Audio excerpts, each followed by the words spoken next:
Welcome to the Dirt Life Show with your host, George Hamill. Yeah. Welcome to episode 117 of the Dirt Life Show. We have a fantastic show for you guys lined up tonight. We are at IMG Motorsports headquarters in Lake Elsinore, California. Tons and tons of fun stuff happening here. They, in fact, built our featured guest tonight's car, his desert car. So we're going to talk a little bit about that tonight. As you can see, I have the People's Champ, James Hill, over here. Good evening. Fantastic, dude. James is hyped up today. So, we're going to have a great show. And then, obviously, you can see in the middle here, we have none other than Ruslan Greasehandz. What's up, buddy? Oh, yeah. Super excited. Dude, you've been fired up all day, huh? Oh, yeah. Fired up all day. Is that Valentine's Day because you got all these chicks sliding into your DMs or what? No, more like looking at my phone. There's no one texting me. Oh, really? And then, as you can see, right between Ruslan and James, we have Sasha, Ruslan's sister. She's going to be, what do you call it, signing or translating? Is that interpreting, translating? Interpreting? Okay, cool. I'm going to turn up your mic a little bit here, Sasha, so you can. She can chime in anytime she wants, so if we're messing up, she can tell us that we need to quit. But yes, like I said, we're at IMG Motorsports. James is going to be co-hosting tonight. It's going to be really cool because we're going to talk about a bunch of fun stuff. Like I said, we want you guys to share the show as much as possible. You guys have been our lifeblood since day one, so we want to make sure that we're giving back to you as well. You can always visit the sponsor deals page at dirtlifeshow.com. And there's tons of deals over there that you can get. You can always check us out anytime on iTunes, Spotify, all the podcast networks. If you're listening to it in your car, go and hang out. Check it out. Let us know what you guys think. We've gotten a lot of people stoked on it lately, so we really, really appreciate it. You know what? Before I finish up with the sponsors, maybe you should tell Happy Valentine's Day to all your fans. Happy Valentine's Day. Have a great day. Oh man, we're gonna have to aggressive. Yeah, we're gonna have to elevate Ruslan's game a little bit so he can get those chicks sliding into the DMs, dude. Yeah. What did you do for Valentine's Day? I heard you had lunch, or are you able? I did. With the fam jam. Yeah, went to lunch with Coco and the baby. Your two girls, man. That's it. Dude. Some flowers. We spent all day yesterday together and did some stuff, and then, lunch was good today. Doing it. I know a lot of people did Valentine's Day, Saturday, and Sunday, too. So, so like I said, you can join us anytime on Facebook or YouTube. We're always live on Monday nights, but you can always hit it up afterwards, too. Look at us in the archives. Man, you guys, like I said, you guys have been doing so good interacting with us, so please keep joining us. Hit us in the DMs. Just, ask any questions you want. Give us information on what kind of shows you guys want us to produce. We're going to be doing a whole bunch of fun stuff. James already agreed to let us cruise around the shop, do a shop tour here. We're going to do a bunch in Arizona. Next week, we're going to do Weller Racing. We're going to do Shock Therapy. We're going to do Geyser Brothers. Man, we got all kinds of fun stuff planned. We're going to be going to Texas, doing all the announcing for the Texplex series. So there's going to be some really fun stuff for the Dirt Life Show. So we're not international like Toby Price over there, but we can maybe get some guys from a little bit different states and stuff like that to come on the show too. So if we in the Southwest. Yeah, exactly. We still winning. Yeah, definitely winning, but Texas is cool, man. Yeah, it's cool. So let us know if you guys want to hear from anybody else, and we can get them on the show as well. So we're going to actually spend some time doing a shop tour and a show in Louisiana. You know where I'm going? S3. Woo-wee! Damn. We're going to be down there. Hey, let me cruise. I've been working on it. On that mullet? It's looking pretty good, dude. I don't know if you can get any closer to any of these cameras so everybody can see, but check it out. That thing is looking pretty good. Who's coming up? You guys Whose going to have a mullet? longer? I'm just now starting. I feel like you guys are kind of twin right now. Yeah. Oh, yours is a little longer, James. Yours is a little longer. I got grays, too. So thank you guys for interacting with us and hanging out with us. Let's throw a shout-out to all of our sponsors.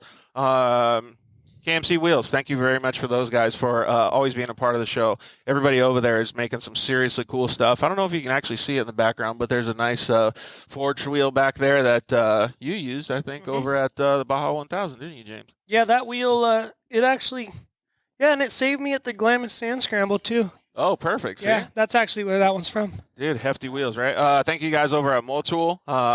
Really great oil sponsor. If you get your car service here at IMG, probably going to get Motul in that bad boy. Shock Therapy, you can always use the code DIRTLIFE at shocktherapyusa.com. Go over there, get some limit straps, get some steering rack, get a steering rack, maybe a BSD kit, bump steer delete kit for your car. I know that a lot of the guys doing that desert racing stuff, like what Ruslan is starting to do, and we're going to talk about later, really need those limit straps. So go get some of those things. EFX Tires, thank you to Ryan and Ryan over there at EFX Tires for always being a part of the show as well. Those things did really good for you guys at the Baja 1000, James. Dude. Evolution. Yeah. Ruslan knows about power, right? Evolution Power Sports? Oh, yeah. Like, it was good power. You guys got a rocket ship? Rocket ship. Heck yeah, man. This car's running a little bit slow, but... Well, that's for its rocks, dude. Well, there's not even an Evo kit on it, so we got to throw one on there. Stock class. You got to get it hooked up. Right. Well, you know how you can do that, right? Thanks for the lead-in. You can use Code Shooter, their mobile phone thing, then you can change your whole tune on your car. Perfect. There you go. And he's already got the exhaust on his car, too, so you can get it to match up. Go get an Evo exhaust. There you go. Zollinger Racing Products. Discount code TheDirtLife. And get some tie rods and radius rods to match your bump steer delete kit that you get from Shock Therapy. I actually have an alternator from them. Oh, perfect. Yeah, see? You know more stuff than I do, If you need an alternator, go get one. I think you should be the sponsor caller on this show, right? dude. What amps is that alternator putting out? Like 16.3, like going out. I thought you were going to hit us with 69. high. I did too. I thought he was going to say it. I was like, wait for it, 6.9 amps. Thank you to the guys over at CryoHeat. Ruslan knows them. So does James. Yep. The guys over at CryoHeat are doing all kinds of fun stuff with the metal treatment that they have. Pro Mod transmissions, differentials, CV joints, everything. So hit up Josh over at CryoHeat and get yours as well. Solder Weld, you can use code DIRTLIFE at solderweld.com and save a whole bunch of money on their off-road repair kits. All right, so thank you very much to all of our sponsors. They are our lifeblood, just like you guys are. We're going to start talking to Ruslan about some of the stuff he's had going on. But, man, I want to say it's been just over a year, and it was I forgot what episode it was. It's like 70. 47 episodes later. So it was episode 70 of the Dirt Live show. Dude, See? crazy, right? See? I already Dude. knew that one. Yeah. And we were basically sitting in the same exact spot. We just had a different car behind us. Right. Dude, that's nuts. Actually, you know what's a really good question? How many cars have you been through since episode 70? A lot. So I've been through 3. Yeah. 4? 3. 3 or 4. I was thinking more than that. 3 or 4. Yeah. Just well, like if you're combining them, like 30,000, but like 4 real cars I've gone through. Yeah. It's pretty crazy, and I posted on the Instagram, like for your promo or whatever we're going to do the show. The kid likes to send it. That's pretty much it. It doesn't matter. Like people think, oh, sending it, you got to be jumping. No, like if you're going like 90 miles an hour through the desert, that's still sending it because the car usually can't handle that stuff, dude. No, like going high speed in the side side definitely is different than going 70 miles an hour in a regular car, especially because you don't have a windshield. James, did you ever think Ruslan was going to become this like connoisseur of desert racing? Yeah, no doubt. You did think that? Yeah, I knew it. Really? The first car that we got to help him with was his RS1. RS1. And was it? So, It actually came from Ronnie, right? so the car originally came from Ronnie Anderson, so I got it from Ronnie. What's up, Brian? It had a good amount of aftermarket parts on it too, so that it was set up for short course.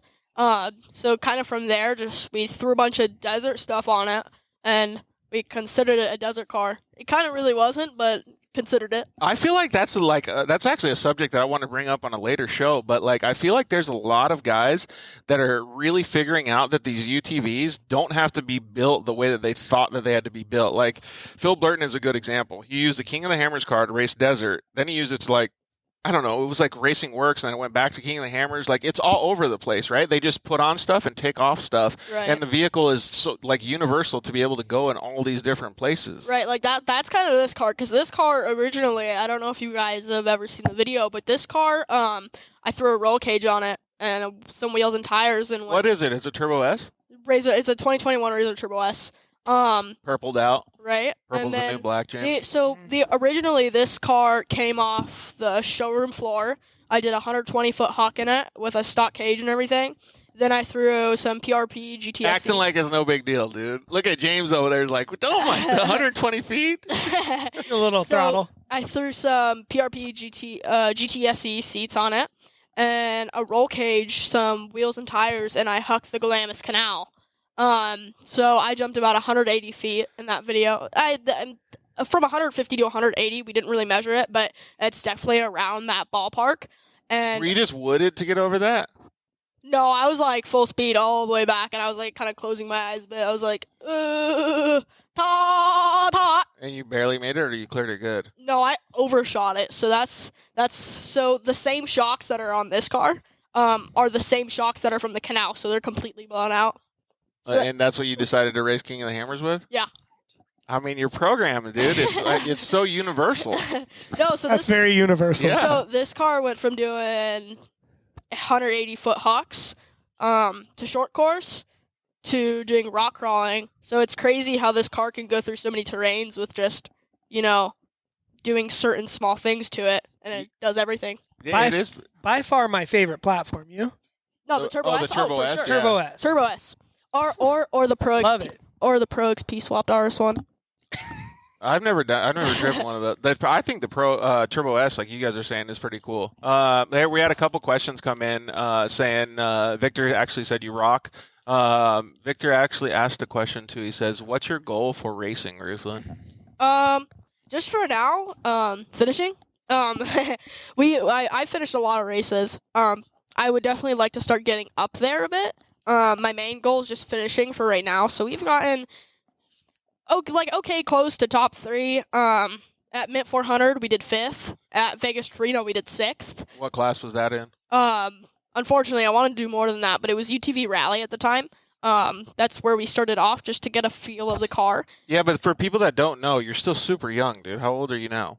I'm 13. Yeah, so like to be in the UTV rally class is still like pretty high level for a 13-year-old, if you ask me, because Thank you. there's full-grown men driving in that class with decent cars too. So it's Right. like for you to be driving against them, it's a really, really good stepping stone. Right, and then we are pretty excited to announce this year we're going unlimited. So we're going to have TPR and Brian Crowder help us out with power and evolution as well. So we're going to do some serious stuff in the unlimited class. We're going to have to give you a little bit of tutelage, though, to send it a little less. In desert racing, James has taught me this because I've always been full wood like you.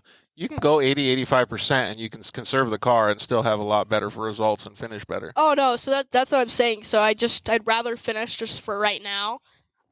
So we've been kind of conserving the car every single race. At least we've been trying to. So for right now, just trying to save the car. Once I get better at desert racing, then we'll start trying to punch the gas. But Is it hard, like with being? Well, I don't know when you say being so young, but you're like just a go-getter, right? Like you always want to go big and like go fast and all that stuff. Is it hard to like pull yourself back?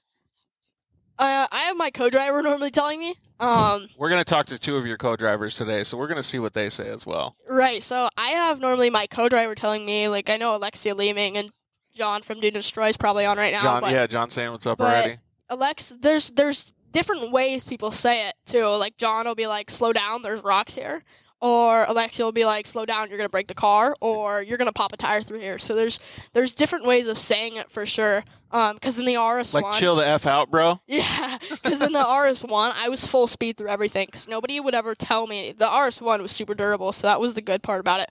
But the RS1 I just floored it through everything because nobody was telling me to slow down. But until I got actual like co-drivers, that's when people actually started telling me like, "Dude, slow down." Yeah, exactly. We got a couple comments that came in. Let's see here. Oh, one of them, actually, I don't know where it went. It already disappeared. But one of them was saying, thank you very much to Sasha because one of the listeners was deaf and they could hear it. So that's really cool. That's one of the topics I want to talk about. So we're going to get some of these comments. But your family is really, really a tight-knit group. I think it's so cool, man. So we have your brother, Leon, in the background, and your mom and your dad both watching the show with you here. Right, so if you guys are watching us right now, the cameras, they are behind us. So they're literally right here watching us. Yeah, it's super cool. And Sasha's obviously translating, or there you go. Go right here, Arthur, on this one. So it's really cool, and that's one of the things that I wanted to bring up was how cool that actually is because it's just neat. Like when you guys did that video this week saying that Sasha was going to help translate, it was like, to me, that was so cool to see because it wasn't like racing was just for you. Right. It's a whole part of your whole family. Like No, and, everybody wants to do it. And we all do it. Like Sasha's there in the pits. Like it doesn't really matter what they're doing, but Sasha will be there, giving me a sandwich or giving me water, and Leon will be there telling me good luck, and my mom will be there rooting me, and my dad will be there. I heard a joke about Sasha though that when she gets cold, she just dips. Yeah. Really? So, Yeah. Yeah. So a little story for you. We were she came. Sasha has to translate a joke about her to the audience. Sad. Yeah, she's gonna get real embarrassed real quick. So she watched and stayed for a desert challenge. At KOH. Right, at King of Hammers. Which was super cold. Super duper cold. You wake up, your fingers, your toes are all numb. And we had propane for like 6 days, and we stayed for like 11 days. So for the last of those 5 days, we didn't have propane. So the day we ran out of propane, Sasha dipped. So she went home after that. So no hard feelings on my part though. I would have probably dipped out too, bro. it's all right. That is super cool Hey, though. wait, but since she left, I got extra blankets, so it was cool. Oh, perfect. Win-win, right? Right? Strategy. Yeah. And then so like that's what I think is so cool. And you and James were actually talking about it a little bit before the show. I didn't hear your full conversation, but your dad has been trying to teach you how to do things like welding and pulling the motor out of your car and like doing all these cool things. And it's got you so sparked up that now you're asking a professional that does it every day, like James, how to do certain things. Dude, when I heard that, I thought that was so cool. So lately, since I started racing when I was 8, I finally got my car built when I was 9. I didn't work on my car at all. Like at all.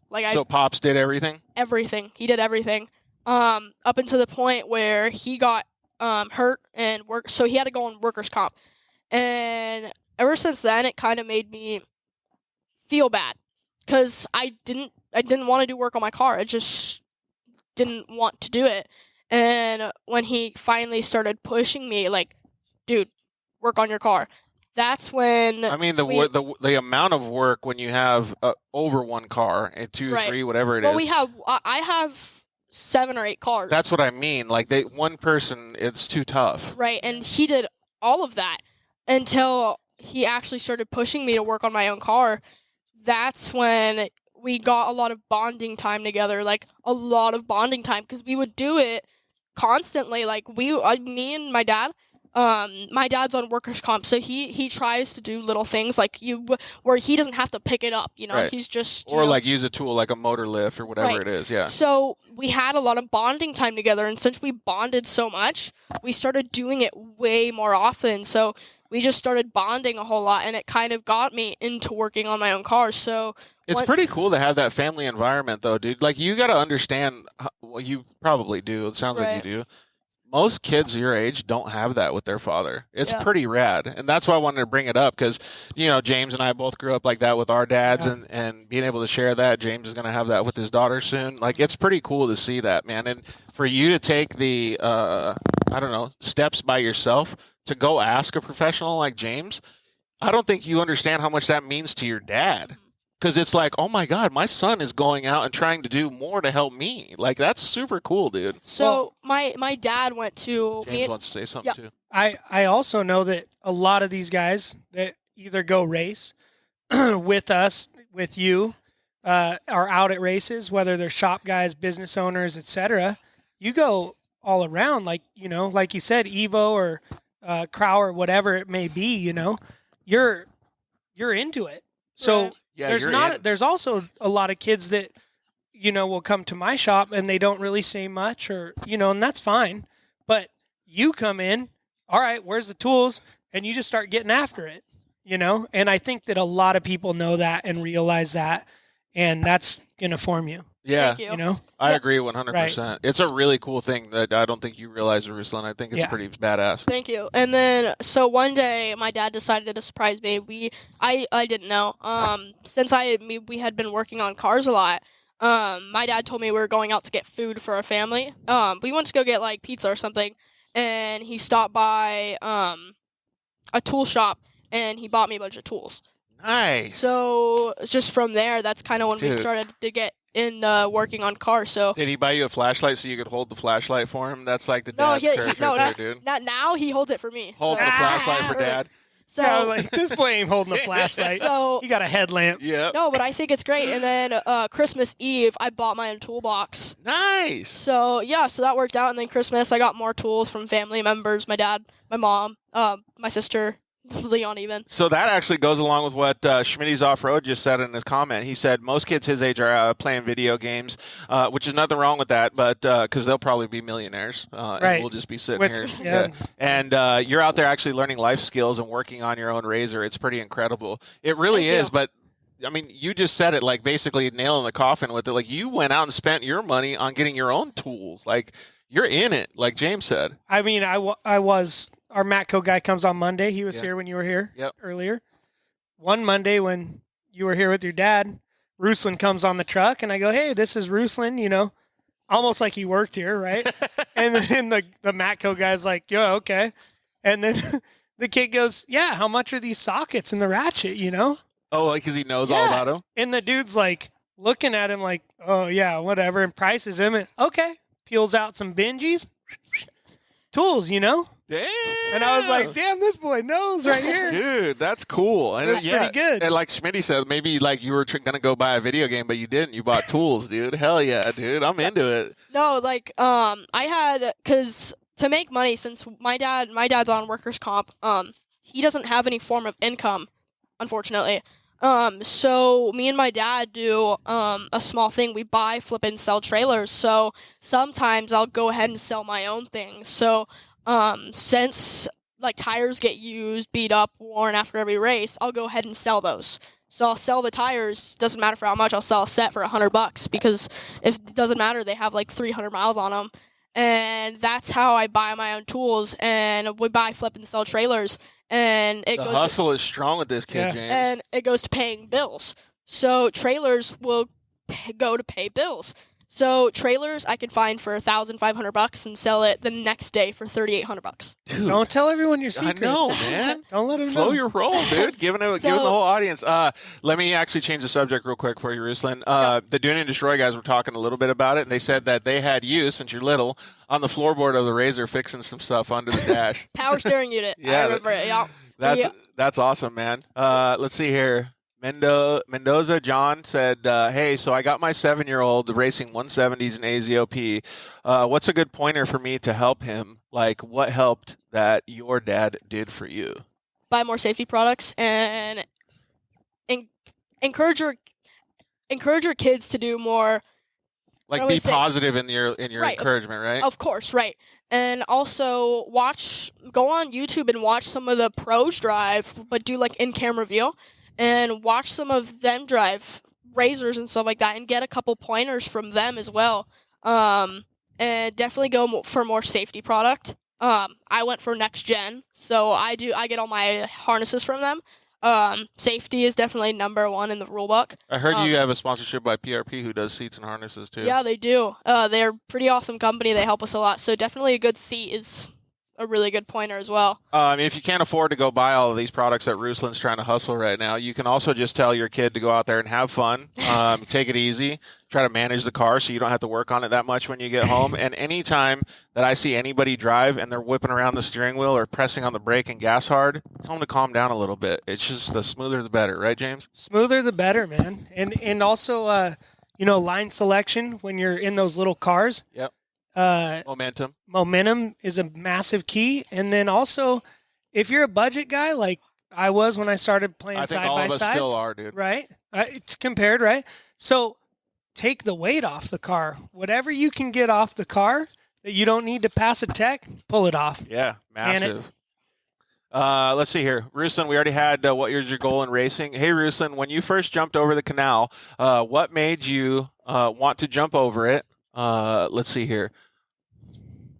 I don't know what he's trying to say. That is a badass jump. I bet your dad pooped his pants.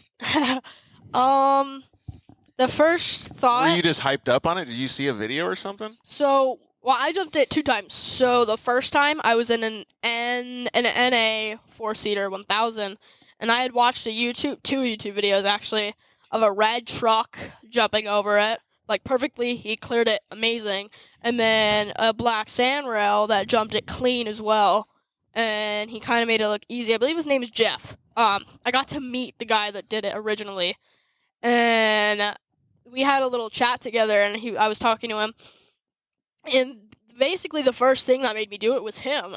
I watched the videos, and from that, wow, that's like a 50-foot jump. That doesn't look big. Dude, it's massive. So I get there. Oh, crap, it's like 2 or 3 times bigger than I thought it was. And then just looking at it and watching kind of the water flow, I went for it. So my dad told me that, my dad told me from looking at it, like 3/4 throttle was perfect, and I went full speed. Yeah, you had to. Thank God. But then I had barely cleared it, too. Well, after you did that, people like our buddy here that's joining us now, Ryan Guidus from Fuel Wheels, he saw that. He saw that big jump, dude. Yeah. He took notice of it. What's up, Ryan? How are you? How are you guys doing? Good. We're doing pretty good, man. We just had a comment come in from one of my buddies who said, I'm a Cali guy now because I wear pants. No, I'm not a Cali guy. I'm just cold, dude. I'm still from Arizona. Hey, so when was the first time, I think we asked you this before, but when was the first time you met Ruslan? What? Oklahoma. Was it in Oklahoma? That was like when we just started working together, right? Oklahoma, yeah. Yeah. Yeah, that was a fun time. That was like the rain fest, wasn't it? And then they didn't even allow you guys to even jump the race, huh? So that was Oregon. Hey, do you see who else just joined us? Oklahoma. Yeah. The man, the myth, the legend, John from Dune Destroy. What's up, buddy? What's up, buddies? How are Hi, you? Sasha. Hi, how are you? Good, how are you? Great. What's up, guys? You're looking beautiful as ever. Thank you. Thanks. Oh, Yeah, he's a My bad. guidance. As a guidance. Yeah. happy, Hi there, James, too. happy. What up, dudes? I feel like I should just throw in the whole Happy Valentine's Day to both of you guys because you guys just made it so weird. Thank you. Thank you. Well, Ryan's the other half of my heart. Well, thank you guys for joining us on Valentine's Day. Really appreciate it, especially since your guys' chicks. I think Ryan, yours is out doing some fun stuff. I don't know what Ashley is doing, John, but we really appreciate it. We had celebrated here in the IMG Motorsports headquarters with some heart-shaped pizza. It was pretty bomb. How cute. That's awesome. So we had a couple questions come in for Ruslan that were talking about the canal jump, and I don't want to just keep going on this thing, but Ruslan's obviously known for it. AKA John was there. Yeah, John, would you ever do it? I probably would not do it. Oh, I actually have a quick story for you. John was going to do it, actually. Hold on. No, take I was a not going to do no, it. take a Did you step hear back about here. this, Ryan? Take a step back here. We were We were me, at IMG. and John. We were in the room eating pizza, actually, from what I remember. And you told me that I should dare you on the show to do the canal jump, which didn't happen. Which I I remember did that. not say that. And yes, I you did not did. say Dang. He Pretty remembers sure it George too. said that you should dare me, and I said I'm still not doing it. No, you said it. And then hold on. So we agreed to go to the Glamis Canal on Saturday, right? It was Sunday. And okay, whatever. And I met you. I met you at your camp, and as soon as I got there, you're like, "I'm not gonna do it. Like, this guy's gonna get arrested or something like Hang on a that." second. Probably Let's- wrong. Let's roll back Yep, on that this for a happened. second. The day before Ruslan comes out, I go out and hit that big sunset jump and bruise my tailbone. So it was terrible just riding around in the dunes. There was no way I was about to go hit another 100+ foot jump out in the middle of the desert. Liar. Dude, if you land it smooth, it won't hurt. It didn't. yeah. It didn't hurt me, and I Did you didn't even see land it? it. Did you see Ruslan's smooth landing? Yeah, I did. Oh, well. It was pretty smooth, actually. Yeah. Shut up, greaseball. So if you were camping with these dudes and they were having the same discussion, would you probably just either walk away or just be like, all right, let's go do this? Oh, we just exit. Just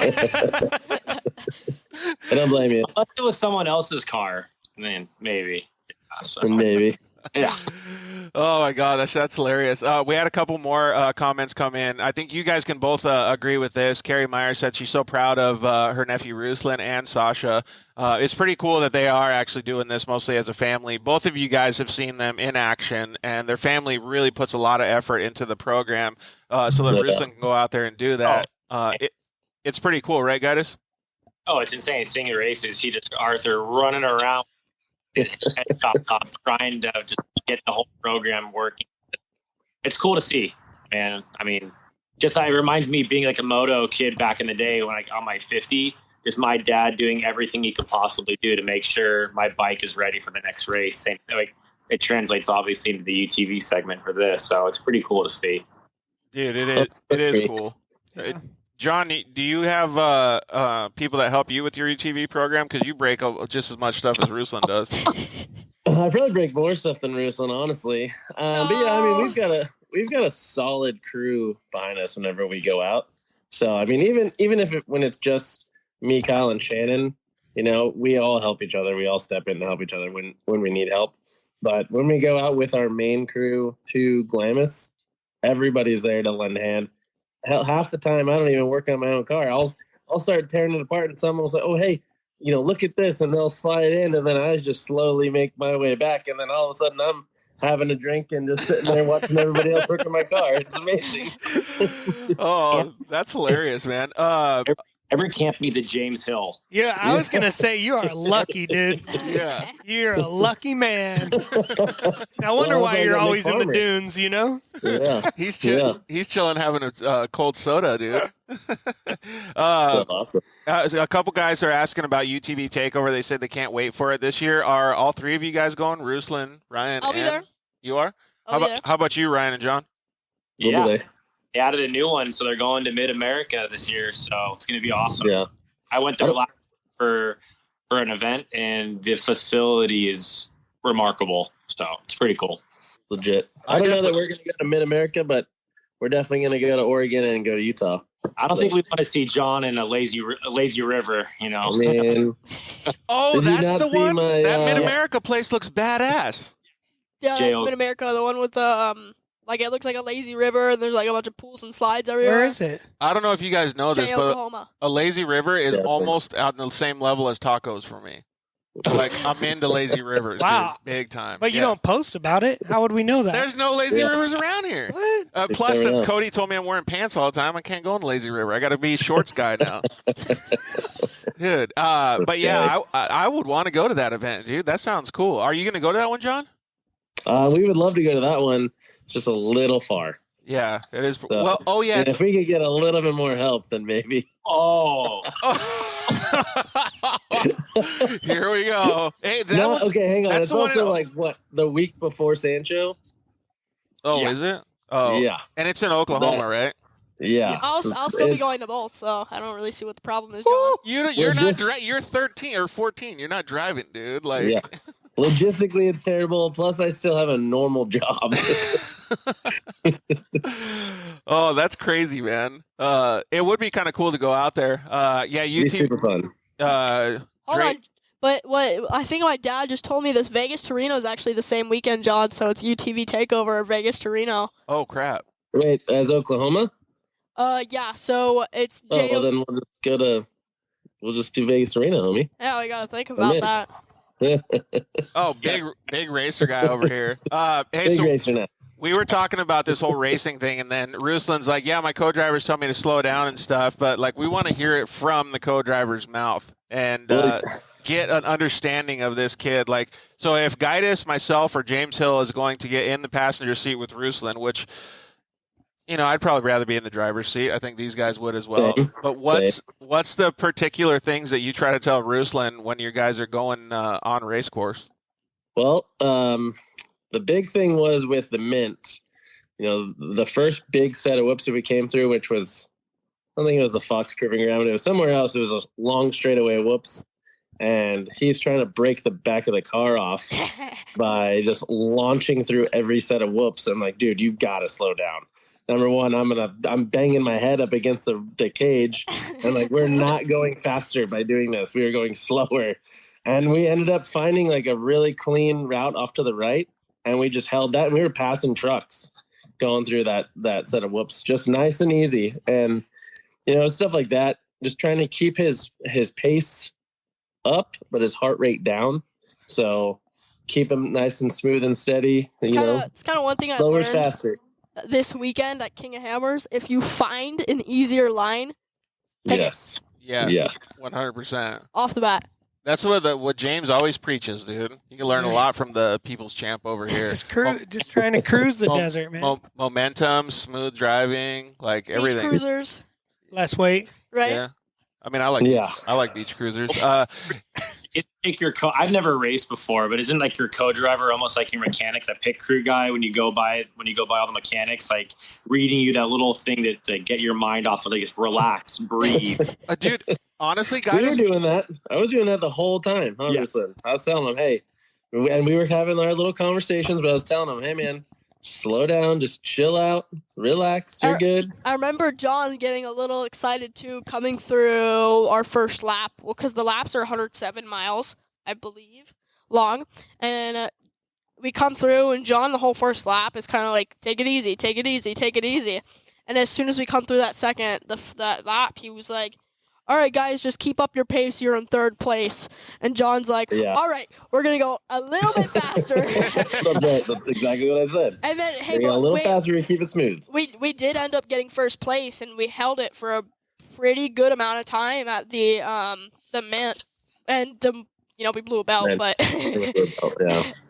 dude, I feel like the co-driver is like more important than the driver, honestly. Like coming from the motocross scene, like the lack of credit that we get, it's insane. Yeah, you're co-driver like once, and now all of a sudden you're the. There is it's necessary, man. If you're gonna have someone in there, they might as well be good. Exactly. Yeah, I only once, and it was a Gardner at the Lake Elsinore Grand Prix, and that was weird. I've heard that's a super fun race, though. Like, It was fun. I have done Lake Elsinore Grand Prix in a 570. Oh.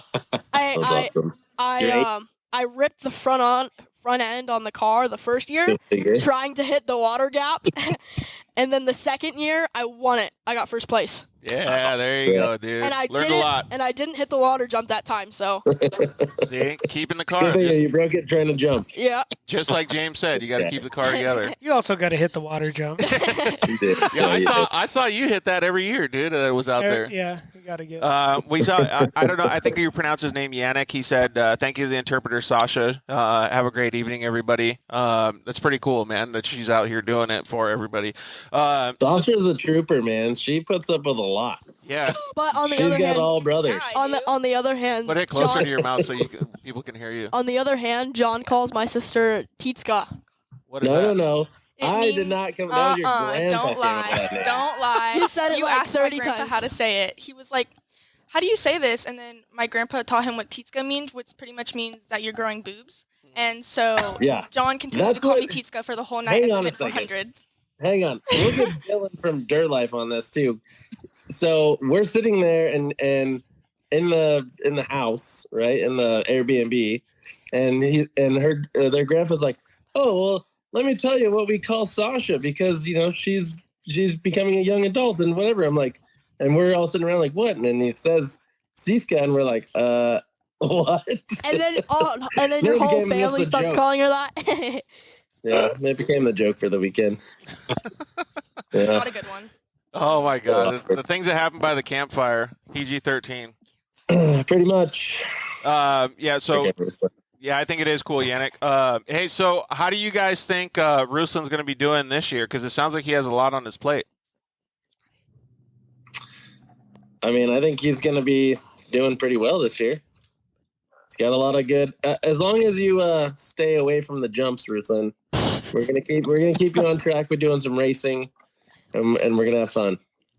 Well, that's the whole point of UTV Takeover, man. That's different. There's still a lot of racing at UTV Takeover. Pleasure or racing? What are we talking about? No, I think he needs to focus on racing. Racing. For sure. For sure. There's still a lot of racing at Takeover. Oh, yeah. Yeah. As long as he can beat you, so that's good. Wow. Never. I got a Pro R on the way. Oh, look at you. Now he's got a big old advantage, Oh, dude. yeah. Trying to take over. Yeah, buddy. So how do you guys think 2021 went for him? Because when I look at Ruslan, his whole family, and all of the stuff that we were talking about before, there's always ups and downs in any type of racing or even Ruslan's jumping, going to UTV takeover and stuff like that, especially with social media and judgment and all that stuff these days. But when I look at all of the stuff that they do as a family unit together, how hard they work at all the things that they're doing, what he's going to try to accomplish this next year, and that he's so young, to me, that stuff blows my mind. It's so cool to see. Absolutely. Crazy just to see you have, like, as far as I know, I think Ruslan, you have 3 cars right now, right? I have 7. Okay, 7. Well, the 3 that I've seen, the purple one, the gold one, and your desert car. I mean, it's amazing to see that you have 3 different cars for 3 different things, yet you know how to work on each one of them, like, to the T. I think I don't even know how to replace a belt, really. That's what Edwards is. That's what for me. So, Jesus, guide us. Hey, I'm off. I don't care. But I think when you're doing everything, your struggles are making you grow as a human, as a man, and you're going to be way better racer with going through all these little struggles and hiccups. Yeah, I would agree with that. James, what about you? 100%. Yeah, absolutely. Yeah. It's pretty crazy to think, though. How many hours do you think that you log, or maybe your dad could answer this, Ruslan? How many hours do you think you log per week working on your program? You tell me. But how many hours do you think total I work on my car day? Yeah. Like the whole. So, from what he just said, I practically go to bed every night at like 11 p.m. And then just wake up and start doing the process over again? Right. So it's almost like an eat, sleep thing, repeat. And oh yeah, my mom's telling me to say this as well. I do homework as well. So. Oh, okay, yeah. Don't forget about the homework, man. Yeah. So. Big homework guy. So big homework guy. I don't know if a lot of people. I probably don't tell a lot of people, but I'd called John the day before I left, and I called him. I think I had to ask him a question. I'm not sure what that was, but I had to ask him a couple questions because I was actually prepping my car the day before I left from the VIT 400. So I started working on my car at least 10 a.m., I think, replacing all the bolts, installing an alternator, and throwing new shocks on it. So I had started off by pulling all the front suspension on, putting it back on with new bolts, doing the same for the rear, new shocks, and I threw on an alternator at the same time. And I finally loaded up the car, got the truck ready, and I went to bed by 3:45 a.m. So. Dang, dude, that's hard. Out of all of that, you only missed 1 bolt. Oh, no. Yeah, one bolt fell off because I didn't put Loctite on it. Oh, man. It's too short. Learned your lesson there? Yeah. As long as the passenger side, you're fine. There's a driver's side, so we're good. Yeah. But it's pretty crazy to think about that, James. Like, when we were 13, we were, like, into it big time, like dirt bikes and all this other stuff, right? And Guidus, like, you were as well, but I don't think we were as into it as Ruslan is, man. He's putting in the work. No. Yeah. He was way more than I did back then, too. Right, yeah, I'd prep my YZ80 or maybe a 125 at 13, and then a bicycle, and that's it. Yeah. You know, like a KX80, and then when I'm not doing that, I was playing baseball or playing football, doing all that stuff. So, I mean, I was doing a bunch of different things, but it's crazy. Yeah. Oh, big sports guy over here. Yeah. Like, look at him. I didn't know that you were on Team Green, nor that you had a Letterman jacket, honestly. I mean, he was only 13. He didn't have a Letterman jacket. 13 with the Letterman jacket. That's hilarious. But yeah, he had the members only jacket. Oh, so like I was saying, like, to me that's really impressive. And when we talk about, that's the reason why I wanted to ask those questions. Like, how do we think that 2022 is going to go? Like, when you look at all of these things that Ruslan's doing, like, you pretty much can't find when you put in that much hard work, the success will always come. Mm-hmm. Absolutely. You definitely put in some work there, bud. Yeah. Does it feel like you're working, or does it feel like you're having fun? I'm more having fun because I actually enjoy the learning procce. No, you're still young, bro. Just really. Keep that mentality up. There's gonna hit a point where you're like, I hate working on my own stuff. so from the guy that breaks every single time that he goes out to So I actually enjoy working on my cars. So if I just need to get out of the house, I have a big bump box at my house. I'll just plug in my phone and just listen to music and tear apart the rear end of the car and just put it back on just to prep it for the What next race. What music are you jamming at that time? It's probably like pop music or something. So when you come down to IMG Motorsports and you can't even talk to anybody because they got the music playing so loud, is that like your vibe? He's a big Taylor Swift fan. No. Yeah? James plays like rock music. So James is like a big like yeah kind of guy. So. Is that what he listens to? Is that what we consider it these days? I was thinking it's kind of like standard punk rock. Sometimes there's rap music happening here, but obviously, Ruslan, when you're 13, you consider it a whole different genre, right? Right. Like yeah music. Right. So one thing I forgot to share too is the kind of the benefit about working on your own car too is that I learn a lot of things going out through the way. So one day my dad called me and was like, I need you to fix my car, my General. And he was like, it's not going to start because there's no brake fluid in the car. So what I want you to do, I want you to unplug the master cylinder plug. I want you to unplug it, cut it off, and splice it together. So I did that, and the car started without the brake. So the same thing happened at King of Hammers. I was going through Spooners, and the car shut off. It had all its power, but it just shut off and wouldn't crank. So it took me a long time to do a diagnostic on the car. And since the car didn't crank, I cut the wire, I spliced it together, and the car started. So you do learn a lot, because if I didn't know that, then that would have been a race. That would have been it. So there's definitely a lot of benefits to working on your own car, I think. And plus, you can feel certain things, right? Like in the driver's seat. Oh, for sure. Yeah. Like if you hear, you know the seatbelt, right? I don't have any idea what that is when I hear that sound. I just keep going, man. Yeah, so the bell is very recognizable. Do it again. Yeah, so it's. It sounds like a seal. I know, right? SeaWorld. Pretty easy to remember, yeah. I got to mark that down so I can clip that piece of audio for the Instagram clip. You type it down, it's pretty easy. So does that mean that when you hear that noise, John, you're going to know exactly what to do next time you're co-driving? Well, I mean, I already know that one. That's a very obvious noise. But actually, so I recently had a very similar noise come from my Razor. Are you going to tell us how it sounds? It sounded just like yeah. Like, except for my primary fell off, so that was a fun one. Wasn't that right after you got it back from the dealer? Yeah. At King of Hammers going through the race, that was a very similar sound too. I snapped the drive shaft, and it was like beating up the whole car, so I broke the ear off the steering rack. Those are actually really violent. I hate when those things happen, man. Give it a shot. No, I'm not going to give it a shot. I don't want anybody clipping that audio of me and something like that. Ruslan, do it. James. Clacking all over the place. That's hilarious, man. So when we talk about all these things, we're going to have Zach from Side by Side Guys come on in a little bit here. But when we talk about all these things, Guidus, do you think it's pretty cool when Ruslan goes out there and gets the opportunity to drive these cars? Like James actually built the desert car that you were talking about for Ruslan.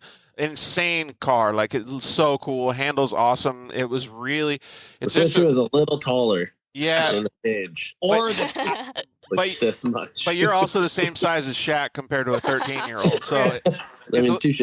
But that car is insanely cool. And when you see Ruslan has that car, he's got a car for jumping that's specifically built for it.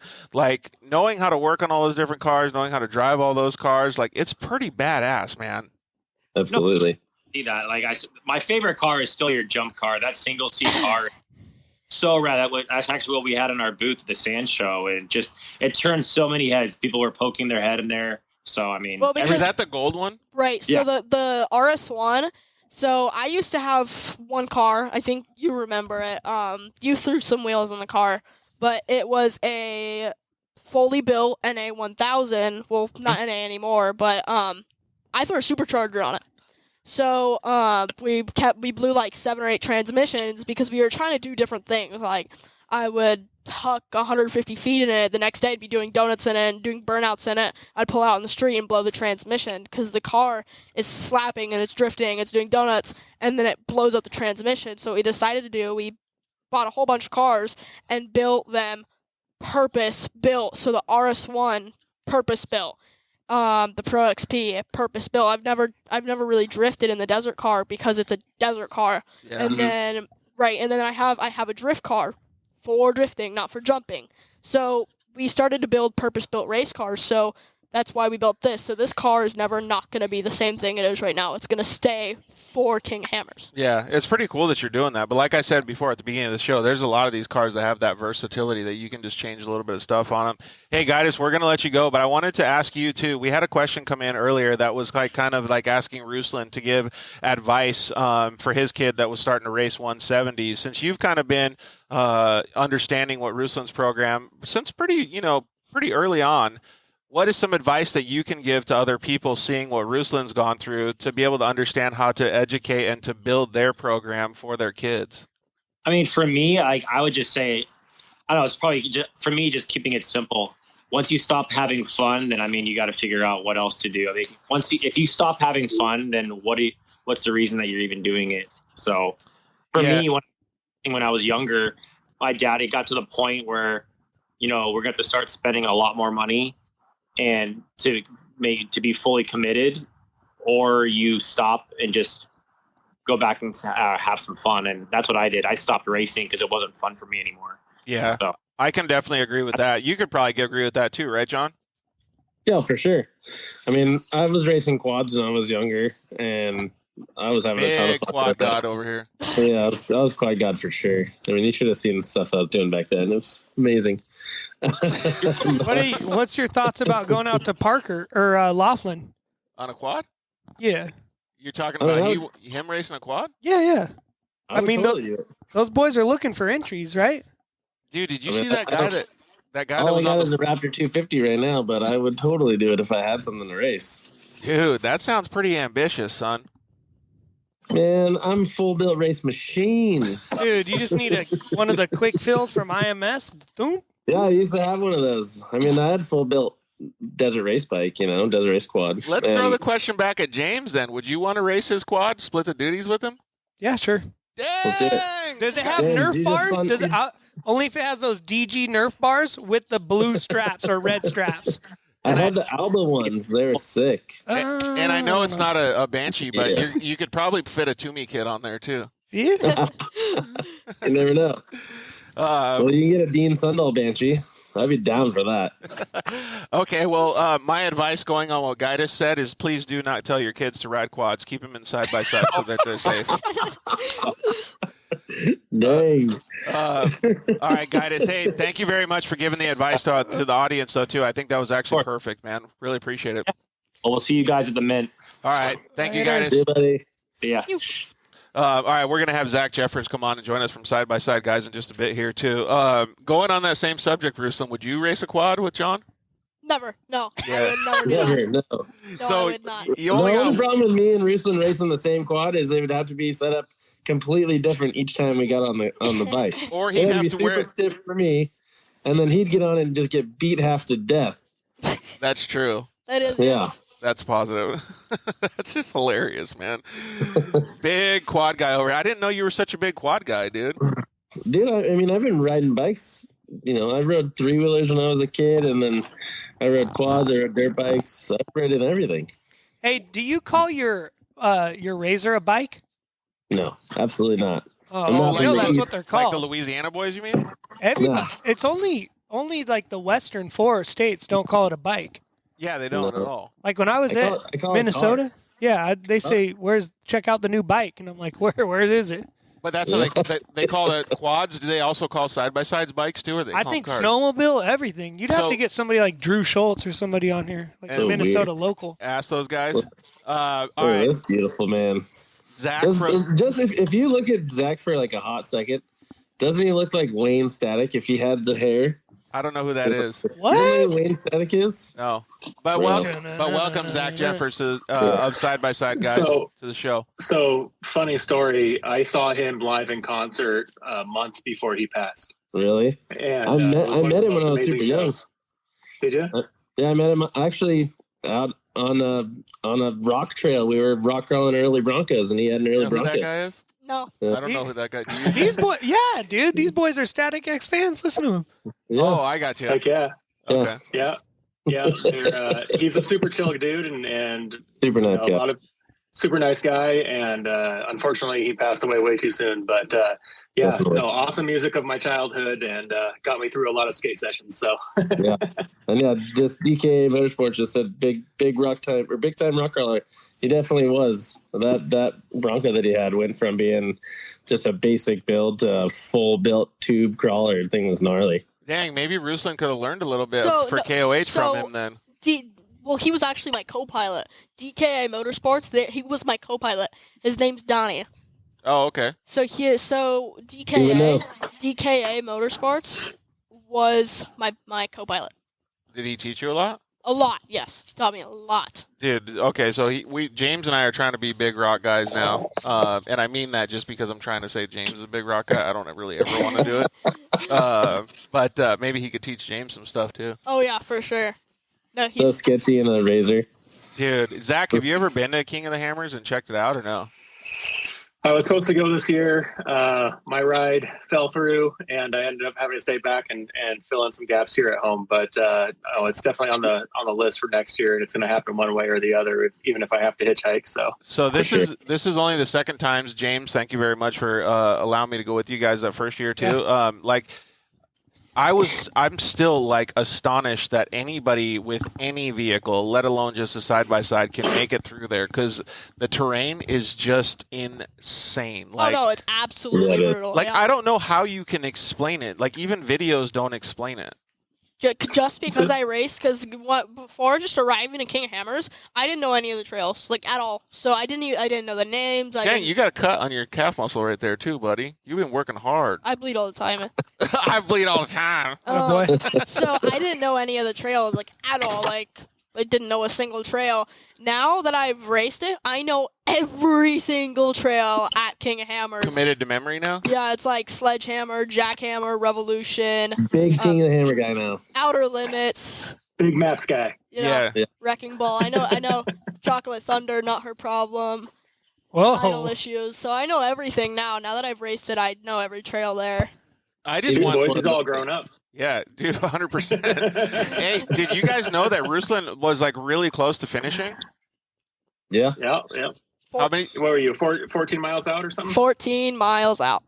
Dude, dang, that's pretty badass, man. Thank you. And on the desert challenge, I think we were about 20 miles out as well.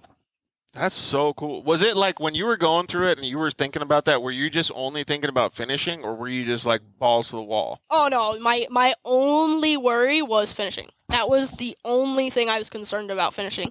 The desert challenge, I knew we could finish. That wasn't a problem. So we did pick up the pace a little bit.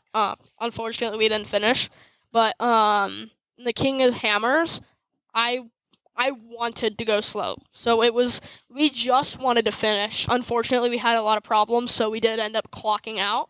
But I think going as slow as we did definitely helped us get further, because we made it farther than a lot of people. When you time out, like, you could have probably made it back then, you think, if you didn't time out? So you can make it out, but they just escort you off the course. You don't get to drive up on stage once you clock out. Oh. They cut you off like 5 miles before the finish line, and they just exit you off. Yeah, you just go back to camp or whatever. So So they have this thing called the grudge match, the UTV grudge match. Yeah, that's the one Deegan won, right? Right. So normally it's a 10-hour race. This year was an 8-hour race. So we were cut off kind of by a lot of time there. I still thought it was super fun. Unfortunately, we had some problems which set us back a lot of time. This is your first year, right? First year, and there's some people that have done King of Hammers. I met someone that did King of Hammers 4 times and never finished it. Dude, I was looking at like the first rock that you get to, like, and it's not even like one of those rock hills. It's just like a big rock. Like, I was looking at it and I was like, I'm gonna go back to pits. That rock you go around, so you hit the door on the car and it punches you around the rock. Yeah, that's why I was like, nah, I'm out. Yeah, it's a pretty hard. So the first ever trail you go through is Turkey Claw. Oh, this is the first. couple I forgot. You go on a Turkey Claw, then into Cougar Buttes. So, dude, you really do know all these places. So Cougar Buttes is one of the easier ones. It's almost like Moab crawling. So King of Hammers is like of all terrains. It's like desert, rocks, smooth rock crawling. So it's like, and then there's sand dunes, and it's absolutely crazy how many terrains there is in King of Hammers and how unbelievably hard it is to finish a race, even though it's 180 miles. All right, I'm going to ask the same question to all three of you guys other than Ruslan. Zach, if you got to race King of the Hammers, do you think you would finish? If I was racing competitively, probably not. If I was racing to have fun, like my buddy Hubert, yeah, I'd probably finish because it would just be more of a fun time. But if you're racing competitively at Hammers, unless you're like, factory racing, Team Can-Am, Dustin Jones, those guys, you're not sliding through those obstacles very smooth. So, and shout out to those guys. They showed everybody how it's done this year at Hammers on how to take down that course, and they went through super smooth. James and I were talking about it when we were watching on the sidelines. Like all of the top level drivers, whether they were in a Can-Am or Razor, whatever it was, like they made it look easy. Like it was almost like spiders, like walking over the rocks. Like it didn't even look difficult how easy they made it look. Didn't you think? No, it was cool to watch from, right up close on the side of the course. Yeah, you could see though, like if one of them made like a little mistake, like a tire was off, I don't know, let's just say an inch for an example, the whole car would like pivot and slide and like all of a sudden get crazy. So like the precision that those guys were executing on was like phenomenal. Totally.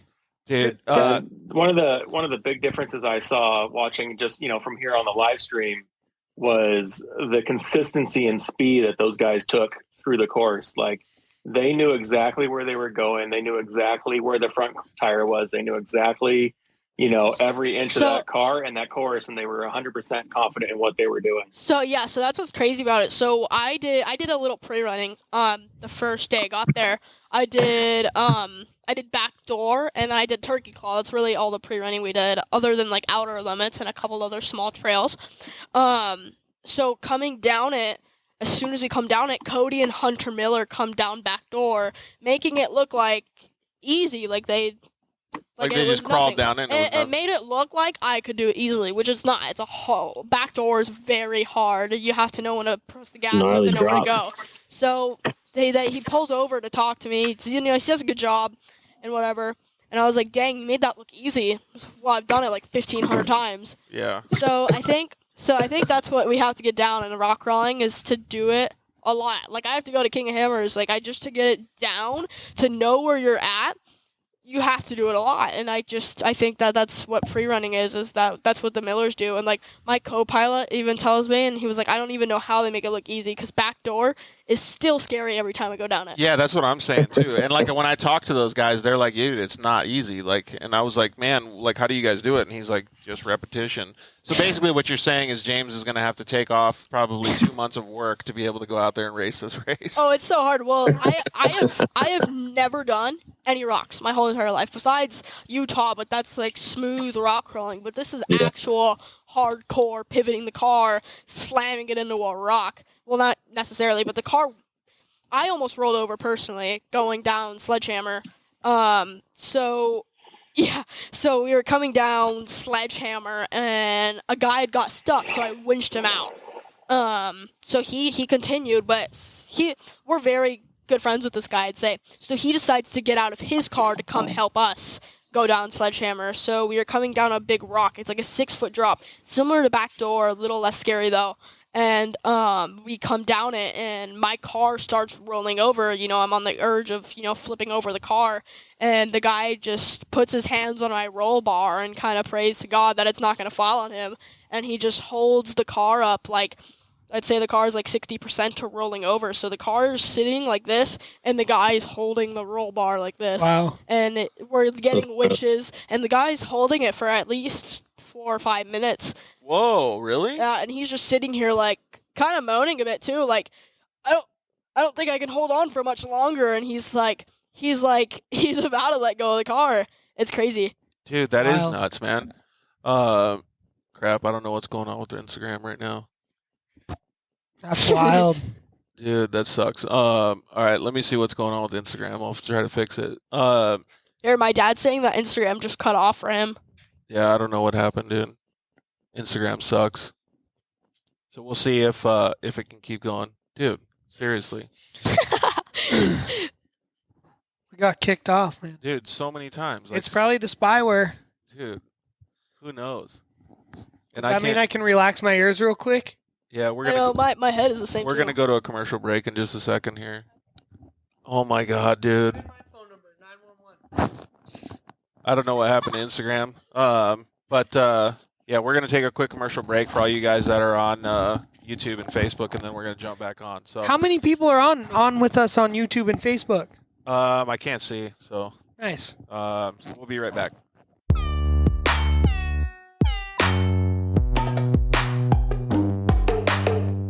Hello, I'm Justin, the founder of Shock Therapy.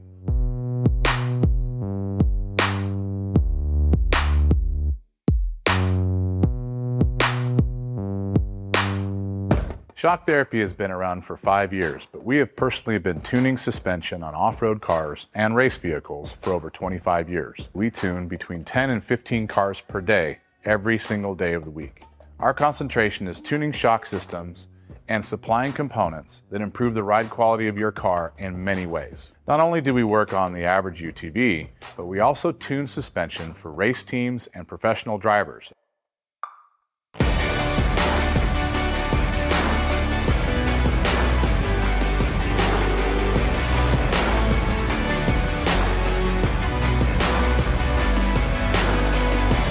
We currently tune for over 87 race teams in Best in Desert and Score. Our clients and race teams rely on our suspension components to allow them to win races and keep them safe. Suspension is a moving target. We are always trying to hit that target with every customer that we work with. Each customer's needs can be different, and we tune our kits accordingly. Our research and development never stops. We improve our components every single day. As the industry evolves and improves, so do our parts and kits. As of right now, we have over 100 products for UTVs. So when you bring your car to us, you have the satisfaction of knowing that you have the most experience, the highest quality products, and the fact that your car is being tuned specifically to you.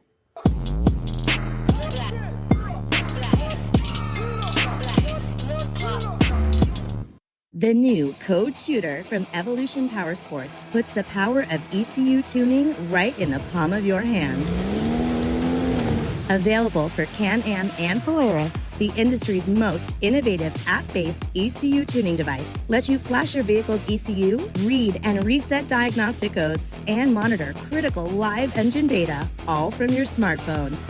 Additional Code Shooter features for Can-Am include optional dash flash, real-time monitoring of air-fuel ratio and belt temperature, and adjustable launch control for the ultimate advantage off the line.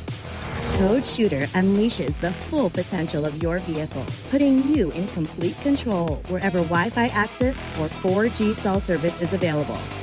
No more waiting. No more sending in your ECU. Download, connect, flash, ride. The power of ECU tuning in the palm of your hands at evopowersports.com. Zollinger Racing builds the best aftermarket products available. Products for your UTV or snowmobile, including billet radius rods, billet tie rods, billet steering knuckles, billet steering racks, alternator kits, and much more. All manufactured in the United States in-house at their headquarters in Nibley, Utah. Travis Zollinger and his team test in some of the most brutal conditions, racing in places like the Best in the Desert Mint 400, Ultra 4 King of the Hammers, UTV World Championships, and many more. Visit ZollingerRacingProducts.com and use the code DIRTLIFE to get 10% off your next purchase, and join us on social media at Zollinger Racing Products to see our products in action.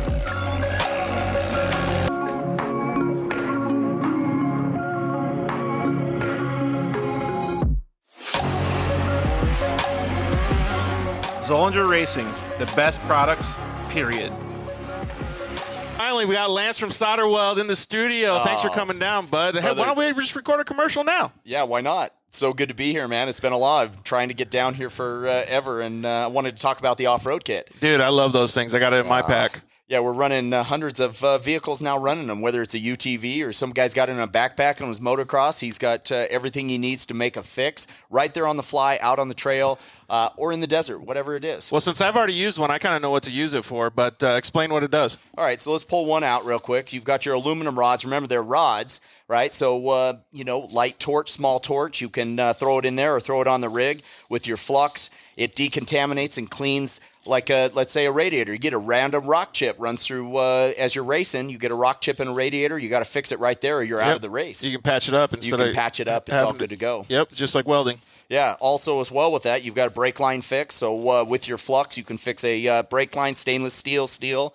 And then your hot block, heat absorption putty. So it keeps you from getting burned, number one, as well as keeps the heat from traveling. So it's really nice. I've used this not even to fix anything. So that stuff works so good, man. Listen, it's easy. It straps in nicely so that you have everything you need in one little place, and you don't have to carry a big bag in it's the It's like a first aid kit for your vehicle. Yeah, Chase trucks have it as well, so that, if they need to make a fix on the fly, they can get it done and get it done quick and get you back in the race. Dude, those things are so cool. All right, so it's at Solderweld on Instagram, Facebook, and solderweld.com.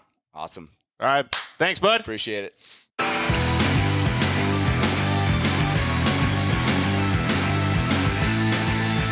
And now back to the Dirt Life Show. Yeah. Welcome back to episode 117 of the Dirt Life Show. We appreciate you guys hanging out with us tonight. We are with our buddy right here, Ruslan, Greasehandz. Oh, yeah. And James Hill's coming back. We are IMG Motorsports, and we got our fantastic interpreter, Sasha, over there, Ruslan's sister. She just informed us of a fun fact that really has nothing to do with the Dirt Life Show itself, but it's something that's very impressive. That most interpreters, just like what she's doing right now, only last about 15 minutes because they start getting tired, and she's out here just hustling, dude. It's going to probably be 2 hours that she works tonight, so that's pretty cool. So thank you to Sasha for doing that. I'm sorry the IG feed crashed before. Hopefully you guys get able to come back on and hang out with us. Dream Lids says, what's up? Is that who you're talking to? Yeah, that's what I just said. What's up? All right, so let's get back into it with we're going to have some of our guests come back on. I think we'll have Zach from Side by Side Guys come back. John from Dune Destroy said he had to go work. So we also have Alexia Leaming going to come on, hang out with us a little bit. You know her, right? Yep. So it'll be pretty cool to talk with her. Are you kind of like Kanye? You like wearing sunglasses at night? Oh, yeah. Easy. Excuse me. So, James, when you guys were tasked to build a car for Ruslan in the desert when he was going desert racing, what were your thoughts? Well, I guess we really never wrapped up the RS1. There wasn't a thought. But yeah, it was just a do. The XP Pro, there wasn't a choice. I mean, it was cut up and in pieces and boxes, and we just started assembling and putting together a chassis. But how gnarly was it? Where you're just like, oh man, this is going to be like a pretty big task because this kid can drive. Well, yeah. So it was more than that. Like I said, I mean, a new chassis. Welcome right back, out of the Zach gate. from Side by Side Guys. What's up, Zach from Side by Side Guys? And what's up, Zach from Side by Side Guys? Sorry, I just thought I'd do it a third time. No, that was the way to do it. That was pretty good. That was the way. We're gonna have Alexia Leaming join us as well, but keep going, James. Sorry. So it was kind of a learning curve, and still is. There's been some issues with it, and we've tried to refabricate and rebuild some stuff, and we were talking about earlier. I think most of the issues with Ruslan's cars is he goes hard. Ruslan goes hard. He's an aggressive driver. There's, I mean, Zach's over there knowing exactly what he does because he's seen him at UTV Takeover. We all seen the videos. You know what I mean? Hey, Ruslan, what's scarier, being upside down 200 feet in the air or being upside down facing rocks at your face? The rocks, for sure. Really? For sure, 100%. Back door was scarier than any jump I've ever done in my entire life combined. No way. Oh, yeah. Hey, Zach, so I don't know if you've ever met her before, but Alexia Leaming is joining us as well. Hi, Alexia. Hi. So We were just talking about Ruslan's prowess and really, really giving it the goods when he drives. You've been able to have some fun with him because you got to sit in the passenger seat. I think it was at Parker, wasn't it? Well, she's done many. So she did her first desert race with me as well. So we did a clean cut at Vegas to Reno. So I think I did like 280 and she did 250. So we did basically like a clean cut of mileage. So she basically did half the race and I did the other half. So her first desert race was Vegas to Reno, which is pretty cool. Dang, so you've driven and sat in passenger with Ruslan then, huh? Yeah. How's that? It's a lot of fun. I think it's a lot of fun, especially doing it with a close friend. I mean, Vegas to Reno, I got a co-drive for like 100 miles and I hopped out, had low brake, and went in for, I think it was like 200 and some 50 miles, whatever it was. And then UTV Legends was a 6-lap race. And then I drove the first 2 and he co-drove for me. And then we switched. But fortunately, like 4 miles after we switched, we had mechanical failure. And then Worlds, I co-drove with him again. AKA transmission blew up. Oh, really? Was that who was at the wheel when that happened? Me. You? Yeah. Thank goodness it wasn't Alexia. You had to take the fall for that one. Well, huh? so as soon as we had switched, so Alexia had gotten out from the driver's seat, and it was during the driver change they noticed that the trend was leaking. So initially the hole started when Alexia drove it, but when it blew up, it was me. So we were starting the driver change, and he was like, "Oh, there's a tiny ounce of oil on your skid plate, but it's fine. You'll come around, we'll pour more oil in it." And as soon as we just get into the desert, it was like, I think it was at like mile 4 of the lap. Yeah, it was like mile 4, and like I said, and then, here we go again, and dude. then we go outside, and I take off the clutch cover, and I'm like, "Well, there's our race." And then she looks, and the belt's fine. So. Oh man. Yeah, he thought it was a belt, so he got out to go change a belt, and then the belt was perfectly fine. Well, because everybody was blowing belts that day. Like there was tons of people pulled off to the side. So my first instinct was belt, and then it wasn't. So. Oh man, that's crazy. But I mean, Zach, we already know that there's so many people that have issues in this side-by-side racing stuff because these cars get pushed to the limits. Hey, so Alexia, who keeps the car under control better at high speed, you or Ruslan? I don't know. I mean, I actually really don't know. I think it's pretty equal. I mean, I think he can corner a car, like he knows how to set up a car for the corner better. But I think there's other times in the rougher stuff where I think he checks up more than I would. So I think it's pretty equal. I think we just each have our like areas. If you got to like combine superpowers, how would you do it? Like to build the perfect driver? We would I think me and Alexia, if both our driving skills were combined, like something that I'm not good at and she's good at, and then something she's not good at and I'm good at, and we combine, we would be unstoppable. For sure. Well, that's what I'm saying is you guys can do that. You literally have the opportunity to do it because you can teach each other. Right. No. Yeah. So like I've co-drove for her and she's co-drove for me, so we can definitely both learn from each other. Did you like co-driving? No, I absolutely hated it. Did you like it, Alexia, or you like driving better? I definitely like driving better, but I think co-driving was still like I think it definitely is a different perspective, and I have so much more respect for co-drivers. But I mean, I've been riding in the dunes since I was in a little baby car seat, like riding in cars. So to me, like co-driving was like fun to me, but I definitely like driving more. Do you think you could be a good co-driver, James? I started co-driving, when I was young. Yeah, but like right now at this point in your prowess, with the right driver, yeah. Yeah. So for every co-driver, there's a time where you have the butt pucker factor plays a huge role in your communication skills. Yep. Has that worn off yet, or are you guys still kind of having to squeeze the words out as you hold on tight?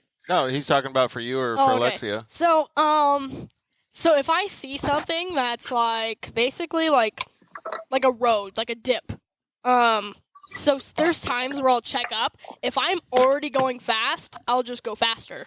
But it's like burp the throttle over it. No, so it's like if there's a big bump and I'm already doing 80 miles an hour, I will try and go faster to hit it. But if I'm going 30 miles an hour, I'll check up.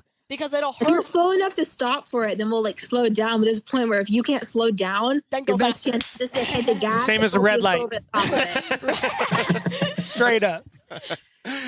Oh, that's funny. Yeah. So I mean, it sounds like you guys are learning from each other, like what Zach's saying. No, So- because we definitely both have different things, because since I drift and Alexia is like pure short course racing, she can go faster in some of the stuff I don't, and I can go faster in some of the stuff she doesn't. So coming into corners, sometimes I'll come in a little bit faster, and then sometimes in different places, Alexia will just be like in and out. Like there's different ways of our driving that's definitely different, because from what I've learned from drifting is turn before the corner, and with Alexia, she kind of like goes full speed into like a berm. So there's different ways that we both drive, and that's not necessarily the way. You just have to know that you have to do that for that particular obstacle or corner or whatever. There's things we're both used to, and like so We definitely have different driving styles. Right. Yeah, so it's definitely different, but we both learn a lot of things from each other, I think. That's super cool, man. I think it's cool that you guys are so young and you guys can be like sponges to each other and like Yeah. gather all that information up, right? Has Alexia, have you ever been to a UTV takeover event? Yeah, I went to the June last year in Oregon. Oh, how was it? It was a lot of fun, actually. It was just me, my dad, and two of his friends just went for a week, and it was a lot of fun. It was like a week, and I think that was really the first time that me and Ruslan like really hung out for a while. I mean, we've seen each other plenty of times. I think that was definitely the first time that we like really hung out. And AKA we made a dirt bike track with a lug nut. Dude, that track will forever be superior. No, so we made a little tiny dirt bike track, but what we used to go over it was a lug nut that I had found in my pocket. He had like a random lug nut in his pocket, and so we literally were like 4-year-olds and made a little track and whoops and berms and jumps in the sand, and with the little lug nut was like the car driving through it. You should probably just start calling him Lugnut from now on instead of Greasehandz. Nice. Ruslan lug nut. Yeah, Ruslan Sounds about Lugnut. I do think that's pretty cool. It actually makes me think right now, James, like how much fun we had when we were growing up as kids. Just like we were talking about at the beginning of the show, like to have that vibe and to be able to still do that when you're young is really, really cool. Yeah, like I would be at Paris Motocross track, but at 12 years old or 13, and then here comes the boys, and you got the toy dirt bikes too. Same thing. Yeah, I was gonna ask, were you guys running 2-strokes or 4-strokes? I don't know, 4-stroke for sure. Oh. I can't do 2-stroke. I'm pretty bad at that. So it's like so no, and I think Hey, Ruslan, what's your turbo sound like? So Alexia actually has a nickname for me. She calls me Turbo Turd. Really? Yeah, Turbo Turd. So here. Ooh, that's a good one. Oh, that's He like does really not good. stop at that. We'll be sitting at the start line of the race, and he'll do that for 5 minutes straight and just won't stop. Really? Is that like what He you won't use stop. to release your nervousness? Is your turbo? Turbo does a big part in the nervousness thing. And then I think one thing that me and Alexia do have in common is Alexia works on all her own cars as well. Yeah, I know. We talked to her a little bit about it before too. It's pretty cool to see that you guys actually have that skill set to be able to go do that. Zach, do some of your kids be able to get? Excuse me. Do your kids get the opportunity to go work on some of your stuff too? Yeah, so my boys are in their early teens now, and they got their first tool sets for Christmas, and they're looking to get their own projects. They're pretty heavy into the roadkill and motor trend channels right now, so they're looking to find a car to start wrenching on and stuff like that. So they're definitely looking to get greasy out in the garage, and it's just a matter of time and money to find projects for them to start wrenching and learning. That's so cool, man. I like the way that this show is turning out because of all that stuff. And James just had his brand new newborn daughter, and she's not even she's 5 months. Yeah, she's 5 months, and he's already got her out there working on a 1969 Chevy, tuning up the carburetor, getting it all pro. Old enough to hand a wrench over, right? Yeah, exactly. So I can see that same vibe going with James' daughter Beck too. So Ruslan and Alexia, you guys do racing together, and you obviously work on your cars, and you spend some time with tools and in the garage. What do you guys do away from the garage? Away from the garage? School. Ruslan's out there like 14 hours a day, other than when he has to do homework, right? Well, so school, not necessarily. I don't really like doing school, but definitely I have to do it. I cook. I do actually a good amount of cooking as well. You were just cooking for your parents the other day, weren't you? What? You were just cooking. Are you just cooking for the? Yeah, I will. I don't know. Cooking it's weird. So like I'd always cooked with my mom since I was little. My mom she's my mom's a chef. She's a literal chef. So she will not go out to eat. She will, oh no, we got stuff at home, and then make a gourmet dinner as soon as we get to the house. So I've always helped around with cooking. Do you have a favorite dish that you like cooking? For my mom, like let's just say you have to make dinner for the whole family. What are you going down with? So it would be tacos. No. it would be an over easy egg on top of a burger. So that's what I make a lot. Big burger guy over here. So it would be a smash patty and a over easy egg on a burger. I'll fry the toast, and I'll make my dad 2 of them and my mom 1 of them. That's normally the usual if I normally make an over easy egg on a burger. So. Look at this guy, dude. And Arthur's a beast. He needs to. Yeah, he can get down on some burgers. Dude, that's pretty cool. Alexia, what do you like doing, like Zach said, after if you're not doing racing stuff? It's just like school or racing and hang out with like friends on the weekends sometimes. But I don't know, racing and school pretty much takes up my whole day. It's crazy, right? Like when you guys think about this, like James, you did it when you were younger too, but like having the level of focus that you guys have on racing, and obviously when you guys do cooking or homework and all that stuff, do you guys think like, wow, I'm missing out on stuff, or do you guys just love it so much that you just want to keep going? I definitely never think that, actually. I have a couple friends that are racers. That love racing, but at the same time, they're kind of, well, I don't really like racing because sometimes I have to miss, like, friends' birthday parties because I have to miss a birthday party to go to a race. But I never really think I miss out on all that. It's just, like, I'm focused on one thing, and I want to stay dedicated to it. And I have a couple friends. I don't have a lot of friends because I only have friends that are really into the same stuff. Into the same thing. So I'm really close in with, like, Alexia, and I don't know if you guys know him, Cash LaCroix. He does a lot of rock bouncing, and he practically races every week. So I'm very close to people that do the same thing I do and like are dedicated the same way I am. So that's why I'm friends with Alexia. So I don't really think I'm missing out at all. I think I have everything I could ask for. What about you, Alexia? I mean, I go to my like school and I always see like friends post online like, oh, they're hanging out, or like I'll miss like. I mean, I don't really care, but, like, I'll miss, like, a school dance. I'll see everyone hanging out and always talk about it. I'm like, oh, I miss that because I'm race. But at the same time, like, I think I'm friends with more racers than, like, I guess normal people. So, to me, like, I'm like, okay, well, I missed this, like, thing, or all my friends hung out. But instead, I get to go to the track and hang out with my other friends. So, no, I mean, I definitely wouldn't, like, give up racing to go, I guess, do that. Like, I guess racing kind of makes up for it. Like, I don't mind. Yeah, totally. Like, and that's why everybody calls it, Zach, the racing family, right? Yeah. So I have a question for Alexia, and forgive me for the build up on this one. Social media plays such a big part in racing, and we've talked, George and I and Ruslan and a bunch of other guys, we've talked a number of times about how social media is an important tool set for a new racer to find sponsorships, to kind of expose their program, things like that. And especially with you, and I'm not trying to be sexist or anything, but with a young woman with social media and how that plays out for you guys, when you compare your social media to your friends at school or even just your friends in racing, kind of how does social media play a part in the way you think about your day-to-day and what you post and how you post and all that? What's your perspective? I mean, I talk to young men all the time about social media, and it's pretty straightforward for us, but as a young woman in racing, how do you approach that? What's different to you, and what things do you take into consideration?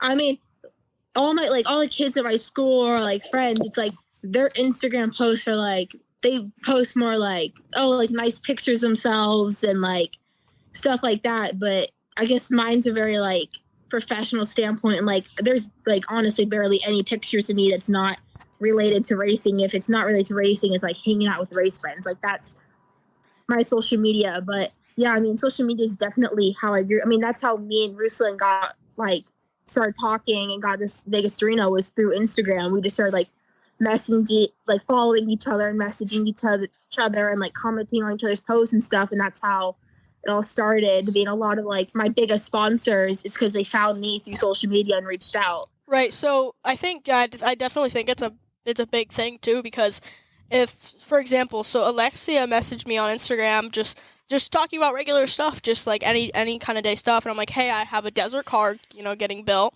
and I was like, I'm looking for a co-pilot.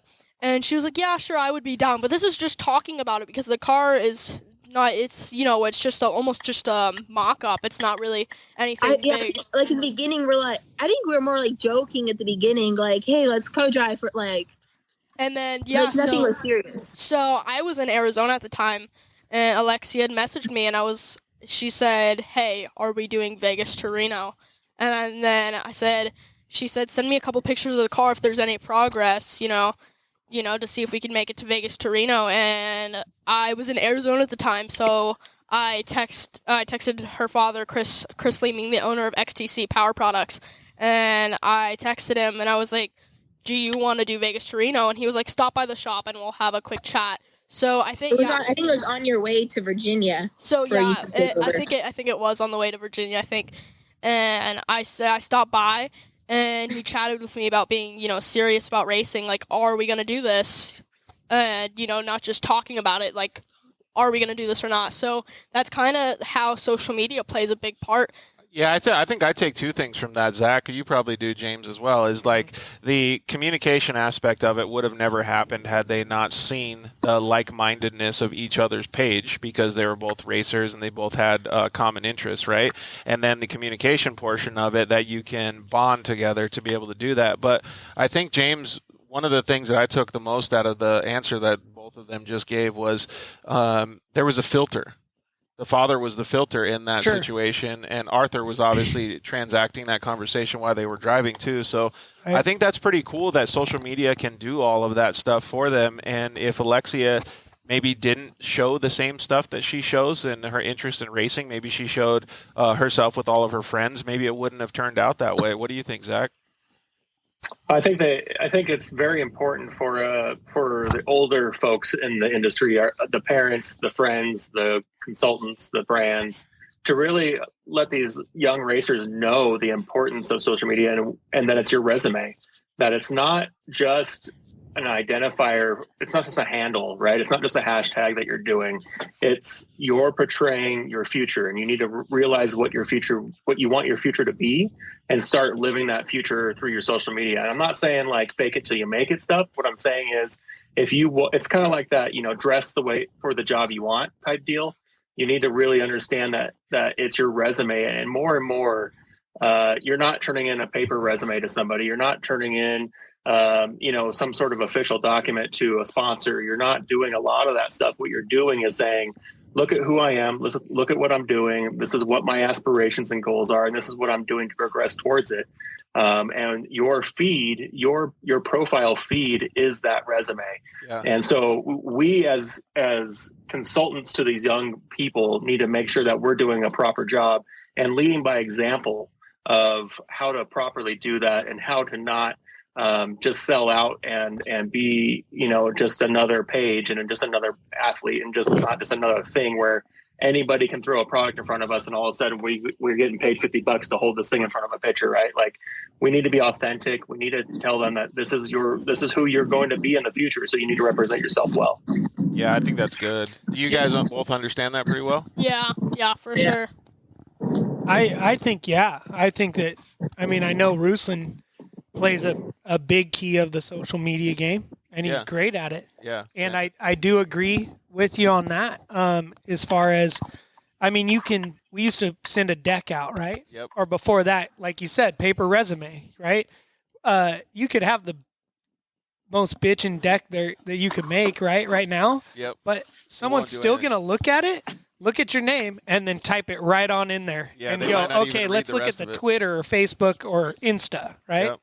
100%. And that's what's going to make the difference. So we're actually, I'd like to have you join, Zach, because it sounds like you're pretty knowledgeable all this stuff, but we're going to have a social media episode that talks about marketing and portraying yourself pretty soon. So that would be pretty cool to talk about. And Alexia and Ruslan can chime in on that too if they want. So I think what James was saying is completely right, because if I get an email or like a sponsorship that wants to come on board, and I have a deck. I'm almost every person now has to have a deck. They send in a little deck of just basically everything. Thanks to Zach, he actually built my deck for me. Yeah, there you go. And the first it looks thing, pretty good if I say so myself. It does look very good. Thank you. I want to check it out, man. And yeah, shoot me over that PDF, dirtlifeshow@gmail.com. So the first thing any sponsors really ask is, how many followers do you have and how many views do you get? I just think that's so crappy, but I get it. Like, I totally understand it. But that's the most common question, and it's like, what's your most viral video? And I'll tell them, and they'll, oh, okay. So if you had I jumped over the canal. What? Like, so it's not really about that anymore. It's just how many views you get and how many followers do you have. That's really all that matters, and that's kind of why a lot of people do like giveaway campaigns or buy followers. It's just because that's kind of what matters now. Is that I personally don't think it matters. I think just it just. Well, I have way different. We could get into this. I like the transition though that you're talking kind of on this same subject, Zach, is because we put so much weight on this. But I want to go back and kind of ask Alexia first, and then Ruslan. What do you think your guys' biggest achievement was in 2021? And maybe it was even together. I don't know. I definitely think it was Vegas to Reno. I mean, that was the first desert race. We became the youngest kids to do it. It's the longest race of the year. Nice. And we did it in 6th place. And that was definitely, we raced legends, we raced worlds, we did other stuff. But I think that was definitely the highlight and definitely what kind of started it all. Dude, that's pretty for cool. Sure. That's a pretty good accomplishment, right? That's a very good accomplishment. What about you, Ruslan, personally? What do you think was your biggest accomplishment? For me, I think Vegas to Reno was definitely, personally, number 2. King of Hammers was definitely, I feel, my biggest accomplishment. Even though it was so much shorter, I became the youngest kid to ever do it in all of history, because you are not allowed to do it if you are not 16 years old. So I had to go through a lot of trouble to actually do King of Hammers. So as soon as I had got in, I'd actually raced it and got very close to finishing. I think that was definitely my biggest accomplishment, because King of Hammers is definitely, in my opinion, the hardest race in America to finish. Sure. Yeah, right. So it's hey, crazy. George, I think a more interesting question might be asking Arthur what he thinks the most important accomplishment was last year from somebody that's trying to lead him in the right direction. Yeah, that's a good way to do it.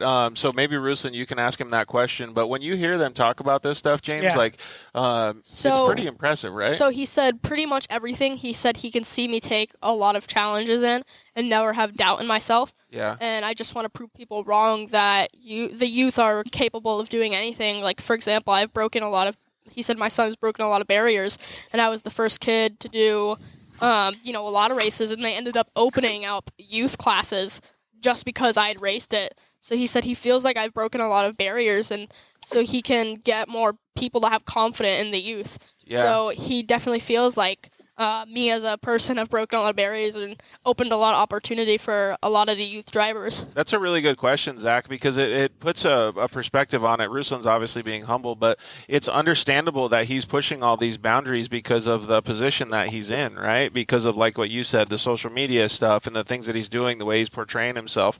I think those are very, very valid characteristics that are going to obviously make him a better human being in the future, but they're giving the opportunity to a lot of other people.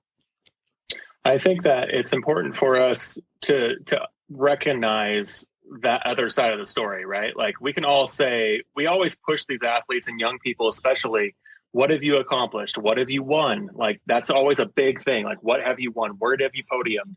How many followers? Going back to what Ruslan was saying, how many followers do you have? How many eyeballs do you have? Well, a lot of times, more importantly, is who you're impacting and what message you're giving them, because that's going to be more important to the stickiness of that audience, but also the future of that athlete. Yeah, that makes a lot of sense, dude. I really like that question that you came up with. Tommy commented in. Tommy's World says, "What's the best way to get started in UTV racing, Ruslan?" And maybe it's for some of the people that you're helping break barriers on, a young kid or somebody. So this is completely off topic, but I heard one quote before: "If you want to be a millionaire in racing, start off as a billionaire. Yeah, or start off with $2 million. So right? it is right. So it's very hard to get in racing, because obviously you do have to have money to buy the car itself. So racing is fairly expensive, but a good way to get into it. Just start off with the local races. Because they do have local races out there. Like I started off personally with the dirt series, and I still attend. And Alexia goes to AZOP, crushes it. Right, yeah, she does an amazing job. So I think going to the local races is definitely like I started off with dirt series, and then the next step after that was works. So you start off with the easier stuff, and then you go kind of from there. So local races, it's a $50 entry fee. So it's just start off with the locals and move up from there as you progress, get sponsors and help. The People's Champ would probably say go to the Lake Elsinore Grand Prix. Yeah, you're Lake Elsinore's biggest homeboy. So LE baby. For life. Any regional event, smaller stuff. I mean, getting your feet wet, and then. Back to what Ruslan was saying about off-road racing in general being expensive, the UTVs have opened that door up for anybody. Yep. I mean, my first Rhino was $120 a month. Yep. I paid payments on it. It's obviously changed since then. The cars are more expensive, but you can finance a car and go race it. Yeah, it's pretty crazy, right? It's very crazy. I do think it's cool that you can do all those local races. In fact, in the middle of my side-by-side racing career, I actually did an AZOP race, the one and only one that I did in Gila Bend, and it was super fun. We took a bone stock Yamaha and went and just hammered it. We didn't even check the clickers on the shocks, so it was a little bit rough, but it was still fun, and Alexia does all those races. Yeah, that's where I all started. It was in AZOP. It's where I definitely changed as a driver, especially the last year. One thing that I don't think me or Alexia have ever mentioned to a lot of people was that Alexia's first race and my first race were both actually together. I was racing a Polaris RZR 570, and Alexia was racing a Polaris RZR 170. And the one and only race I did in a 170. So she was lined up. I was lined up, and she was lined up right behind me. So her father had taken a picture of her car. And you guys never knew each other? Never. So it was just a coincidence. So we looked back afterwards. Right. Whoa. So her father had taken a picture of her car, and conveniently my car was right in front of hers, and we had both had our first race that day. Dude, that's crazy. Yes. There's a picture of us together in tech, us like right next to each other, and then I think that was like 4 years ago. I think that was 4 years ago, right? Yeah, 4 years ago. So there's a picture of us. We were tiny little kids in our little brand new little stock little cars, and then now we're racing these big desert cars at Lake Sereno 4 years later. Dude. We had I remember we camped next. I don't really remember much from that race. I did one race in a 170, then it raced again for over a year just because we were building a new car.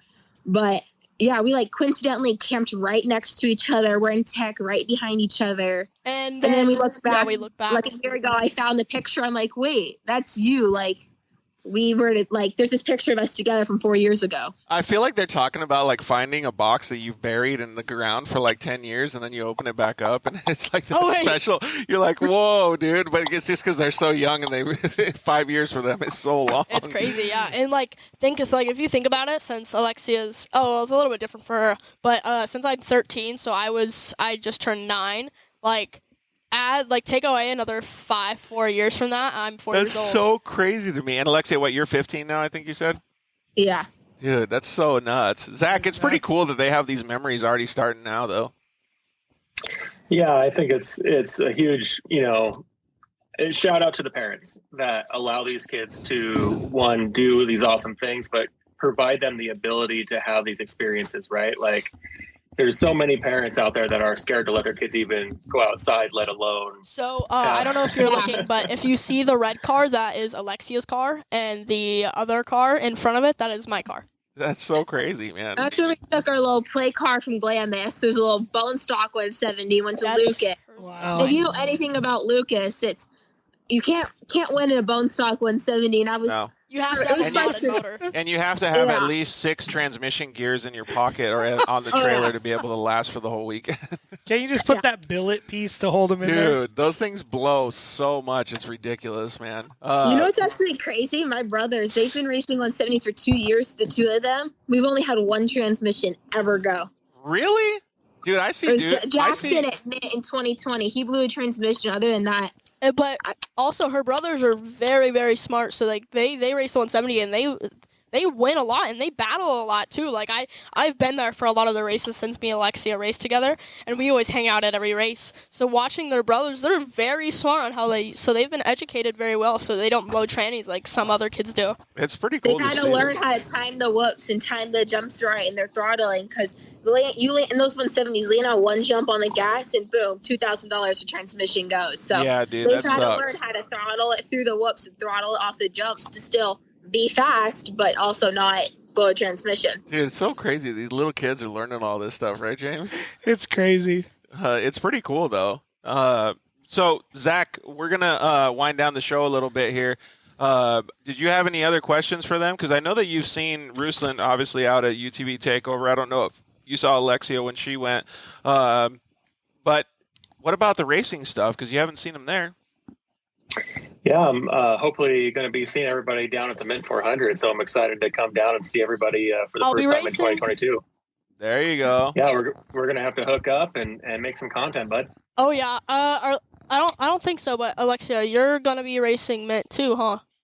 We're not sure yet. We haven't really. I know it's only a couple of weeks, but we haven't decided if I don't know if I'll do it on my own, if I'll do it with you, or if I'll just skip all together. We haven't decided yet. Hey, if you're down, I'm down. Co-pilot. Nothing like the last minute. Yeah. And plus, definitely our style. Plus, she likes to drive, dude. I want to drive. You don't want to ride passenger seat again? No, I'm okay. I'd rather have the steering wheel and gas pedal. I appreciate you coming on with us, Zach. It was cool. Those a couple of those questions, man, really, really pinged me in the heart too. Listening to these kids talk about some of the stuff that they're going through and how they're paving the way for other kids as well. So really appreciate it, dude. I'm glad that you're going to come to the Min. We'll see you there. For sure. I hope to see everybody there. And if you see me, come say hi and shake hands. And I don't know how anybody would miss you, right? Big red beard. That's right. All right. Thanks, homie. So, thanks. Please tell the family hello. Peace. We'll see you later. So, Alexia, what's the next thing on your schedule? We have UTV Legends in Laughlin this week. Whoa, are you all ready? And I won't be there. I know. I wanted him. I haven't seen Ruslan since UTV Worlds in October. Whoa, that's a long time. So, Alexia just released the big secret that she's racing Best in the Desert in her XP1000 too. So, dude, right. So, nice. So after she got a little big desert girl. Yeah, after she got a little taste in the desert, she just decided to go for it. So, oh, you're addicted now? I'm addicted. Yeah, I gave up the short course and made the transition to desert. So now that she's racing desert, I don't have a co-pilot, so that's why John ended up co-piloting for me. Well, now you guys are going to be battling out on course or something, dude. Yeah, I'm a little scared. Yeah, that's cool, though. Now you guys will be pitting together, getting everybody's secrets all together, and then go out and battle together. Oh, yeah. Shake and bake. I was just thinking the same thing. Took the words right out of my head. All right. Well, Alexia, there's one last question that I wanted to ask both you and Ruslan. And what was one of the most funnest, or how do you say it? Fun?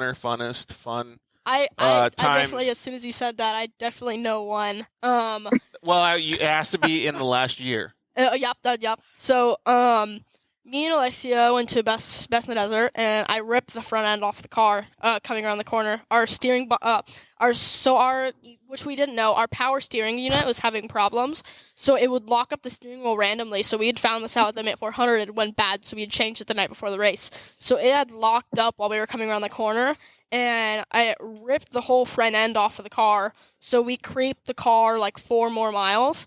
And we broke our steering box, so we were done from there. So me and Alexia, you're not allowed to take your helmet off. So because we were so hot and sweaty, we walked up to the hill, and we sat down there and we took We off our were able helmets. to see, like, we could see all the lines of dust out in the distance. We were, like, kind of watching the track, like, climbing to stop. This one was, like, watching the race from the side. So Dude, that's crazy. yeah, so me and Alexia were sitting on top of that mountain for a couple hours. I was gonna say desert racing. I Sometimes think you have it- to spend time way out there in the middle of nowhere. Yeah, so we didn't get picked up till, like, 8:30 or, like, 9 o'clock. until And we got had back. broke early. So Did we you had, bring snacks?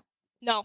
That was the only race So- that we didn't have snacks So at. The only race. that's the funny thing about the story. So so first of all, Snoozy broke. Alexia wanted to text her parents that, you know, we had been broken down, and our impact gun was in our door bag, drilling on her phone. It drilled. Oh, what? It drilled almost. I would always put my phone in the door bag just in case, like, we broke or something. I would, like, have my phone.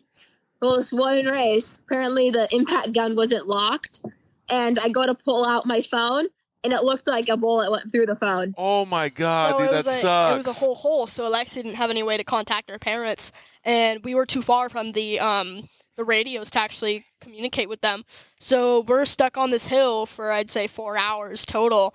And since we start getting tired and we were hungry, we don't have any food, and we've been out on this hill for 3 hours. You just start eating a PRP seat in your car or what? No, very close to that. But I took out my water bag from my car and I blew in it, so I puffed air in it to where it was almost like a squishy bag, and I'd use that as a pillow.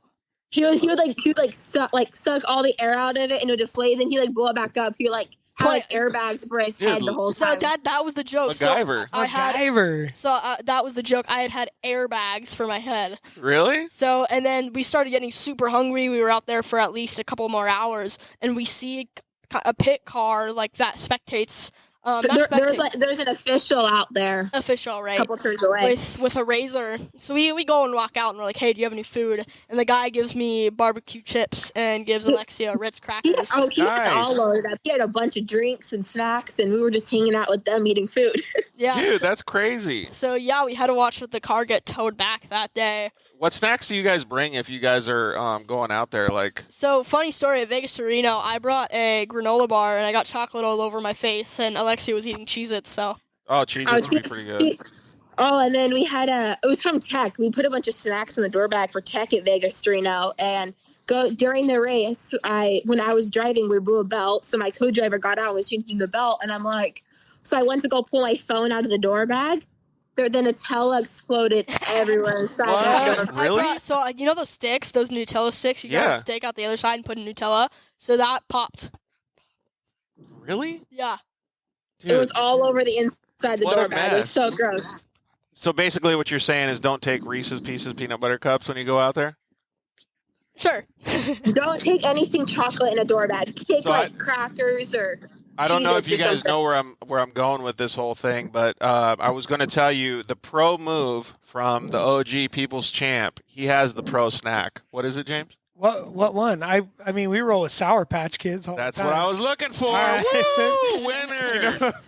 That's one of the ones that, the only thing that can go bad is it gets a little warm and it's... The watermelon ones are the best, by the way. Ooh. No. What Sour Patch Kids are you eating? Just the original ones. I don't really like the watermelon ones. Watermelon. I like the watermelon, but let's just say you're out there for 4 hours. Watermelon. You don't want to just have watermelon. Yeah, I do. You need You're the that variety hardcore in pack water. that has it all. Oh, yeah. You need the variety, dude. Like I want to have a variety couple blues, and then take a break, and then a couple yellows or something. Oh, okay. Just get the big variety pack at Costco. Yeah. Yeah.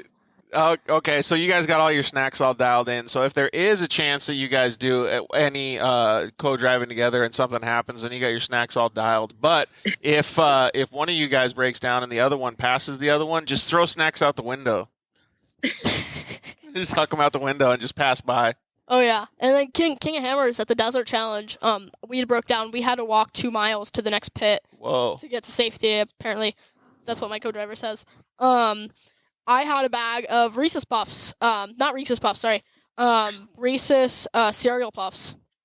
I mean, that sounds pretty good. I was munching on that. It sounds like it's not going to melt quite as bad as peanut butter cups, right? And my co-driver was like, let me get some of those, and he finished it off, so. All right, so before we let you go, Alexia, what's the goals for 2022?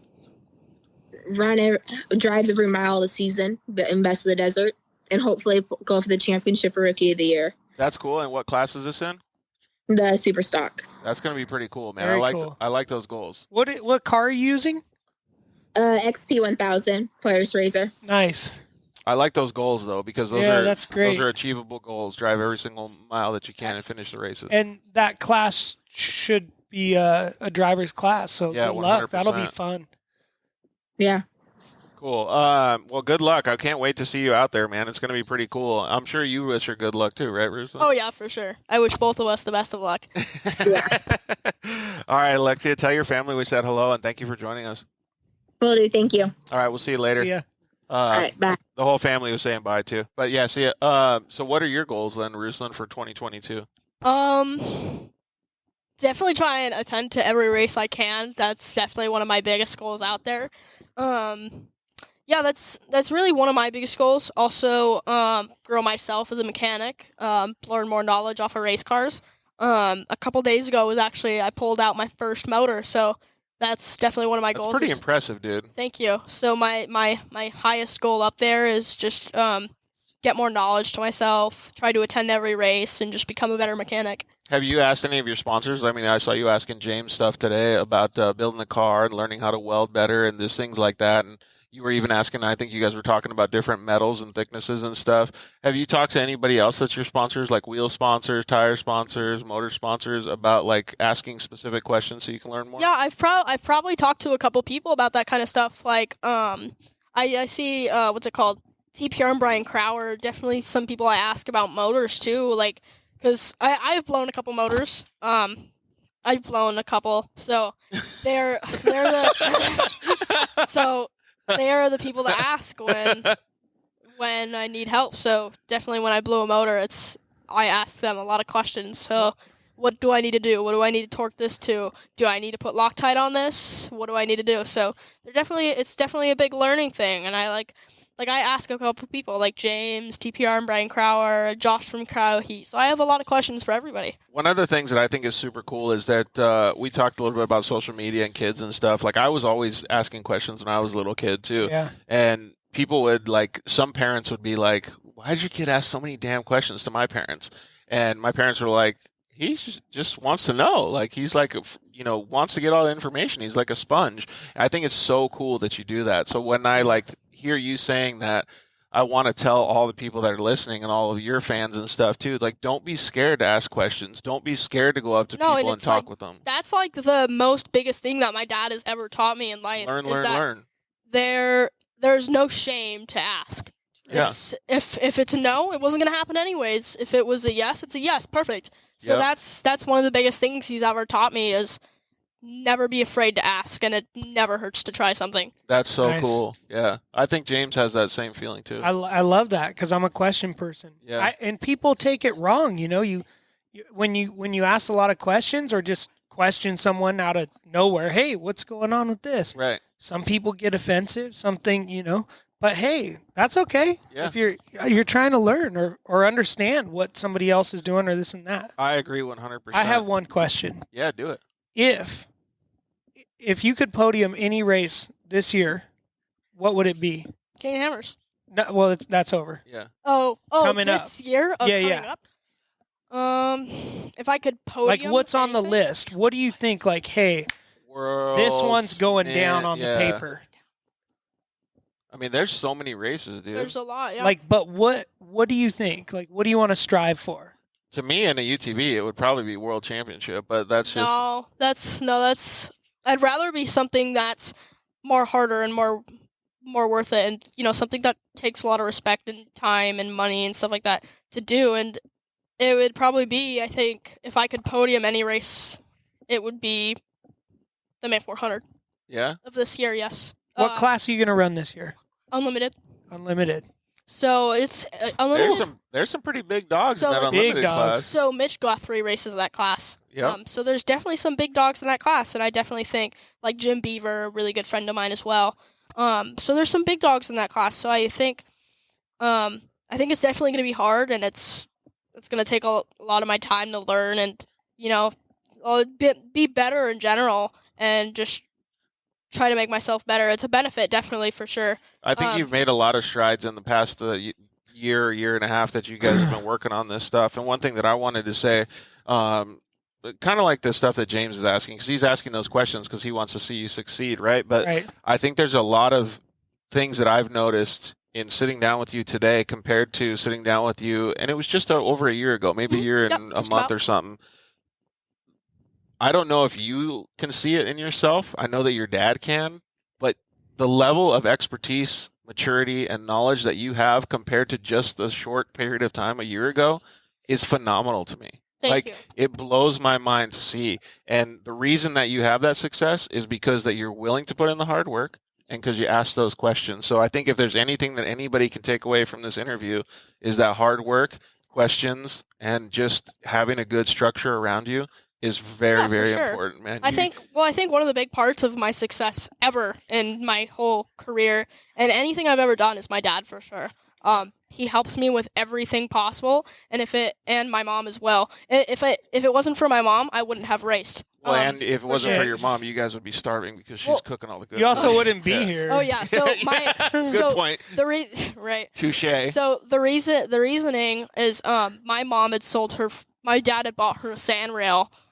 Very, very luxurious sand rail, and she had sold it. We're talking Gucci here. Ostrich stitch, like Gucci, like 700 horsepower Whipple supercharger, full monster sand rail, and my mom sold it just so she could get me into racing. There you go. So dedication right here. So if it wasn't for my mom and dad, I wouldn't be anywhere in racing. I'd probably be playing video games for sure. So if it wasn't for them, I give every hats off to them. So we're making fun of Valentine's Day with the pizzas and stuff today, but like that seriously touches my heart. Like that's so cool that your family's that into it, man. Yeah.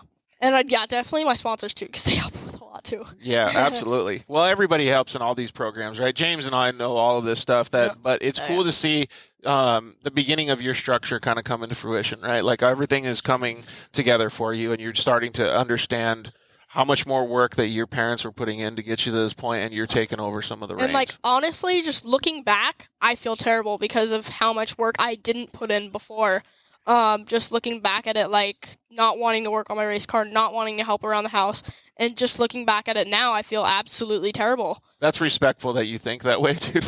You're still 13 years old, buddy. So no, my all of my props and hats off go to them for sure. You probably should scrub the burnout marks off the driveway. Get in there and take care of that cement marks in the driveway, buddy. Those stay there because those are memories. So. Oh, I see how it is. He's trying to give himself an excuse not to go scrub. Hey, no, for sure, no. One thing that I'm going to circle back to is he said, there's big dogs in that class, right? In Unlimited. Yep. Ruslan doesn't even know about the big dog shirts. No. If you don't want to hang with the big dogs, stay on the porch. Yep. You know what I mean? I feel like let the big dogs eat. We need a shirt. Yeah. Let's get a shirt. Just get one made. Well, I saw this one shirt over here. Good thing. Oh, actually, let me plug my mom real quick. All right. My mom owns a clothing business called Greasehandz Print Shop. Really? So yeah, I can get those made. So if y'all ever need any custom T-shirts made, Greasehandz Print Shop got you. So actually, one gift I made George is this T-shirt right here. So it says RGZ right here. RGZ. Boom.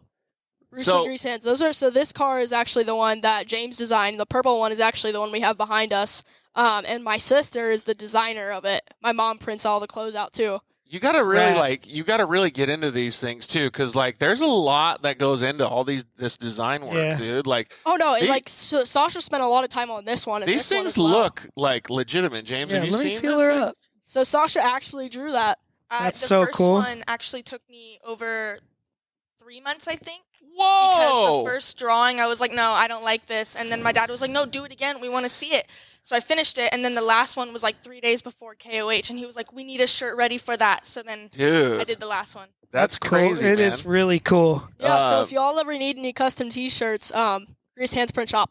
Greasehandz Print Shop. All right. Greasehandz Print Shop. Very detailed. We're going to kind of take the show, close it out right now.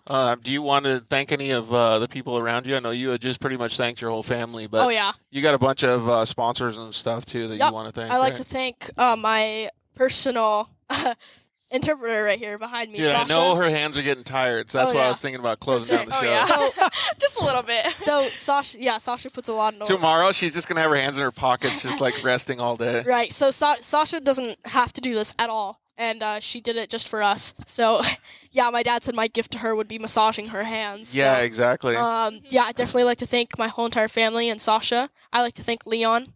Yep, Leon's over there passed out. Leon, do you want to say bye to everybody real quick? You can come over here and say bye to everybody real quick if you want. And I would for sure like to say hi. I'd like to thank all my sponsors. I'd like to thank James for building my car.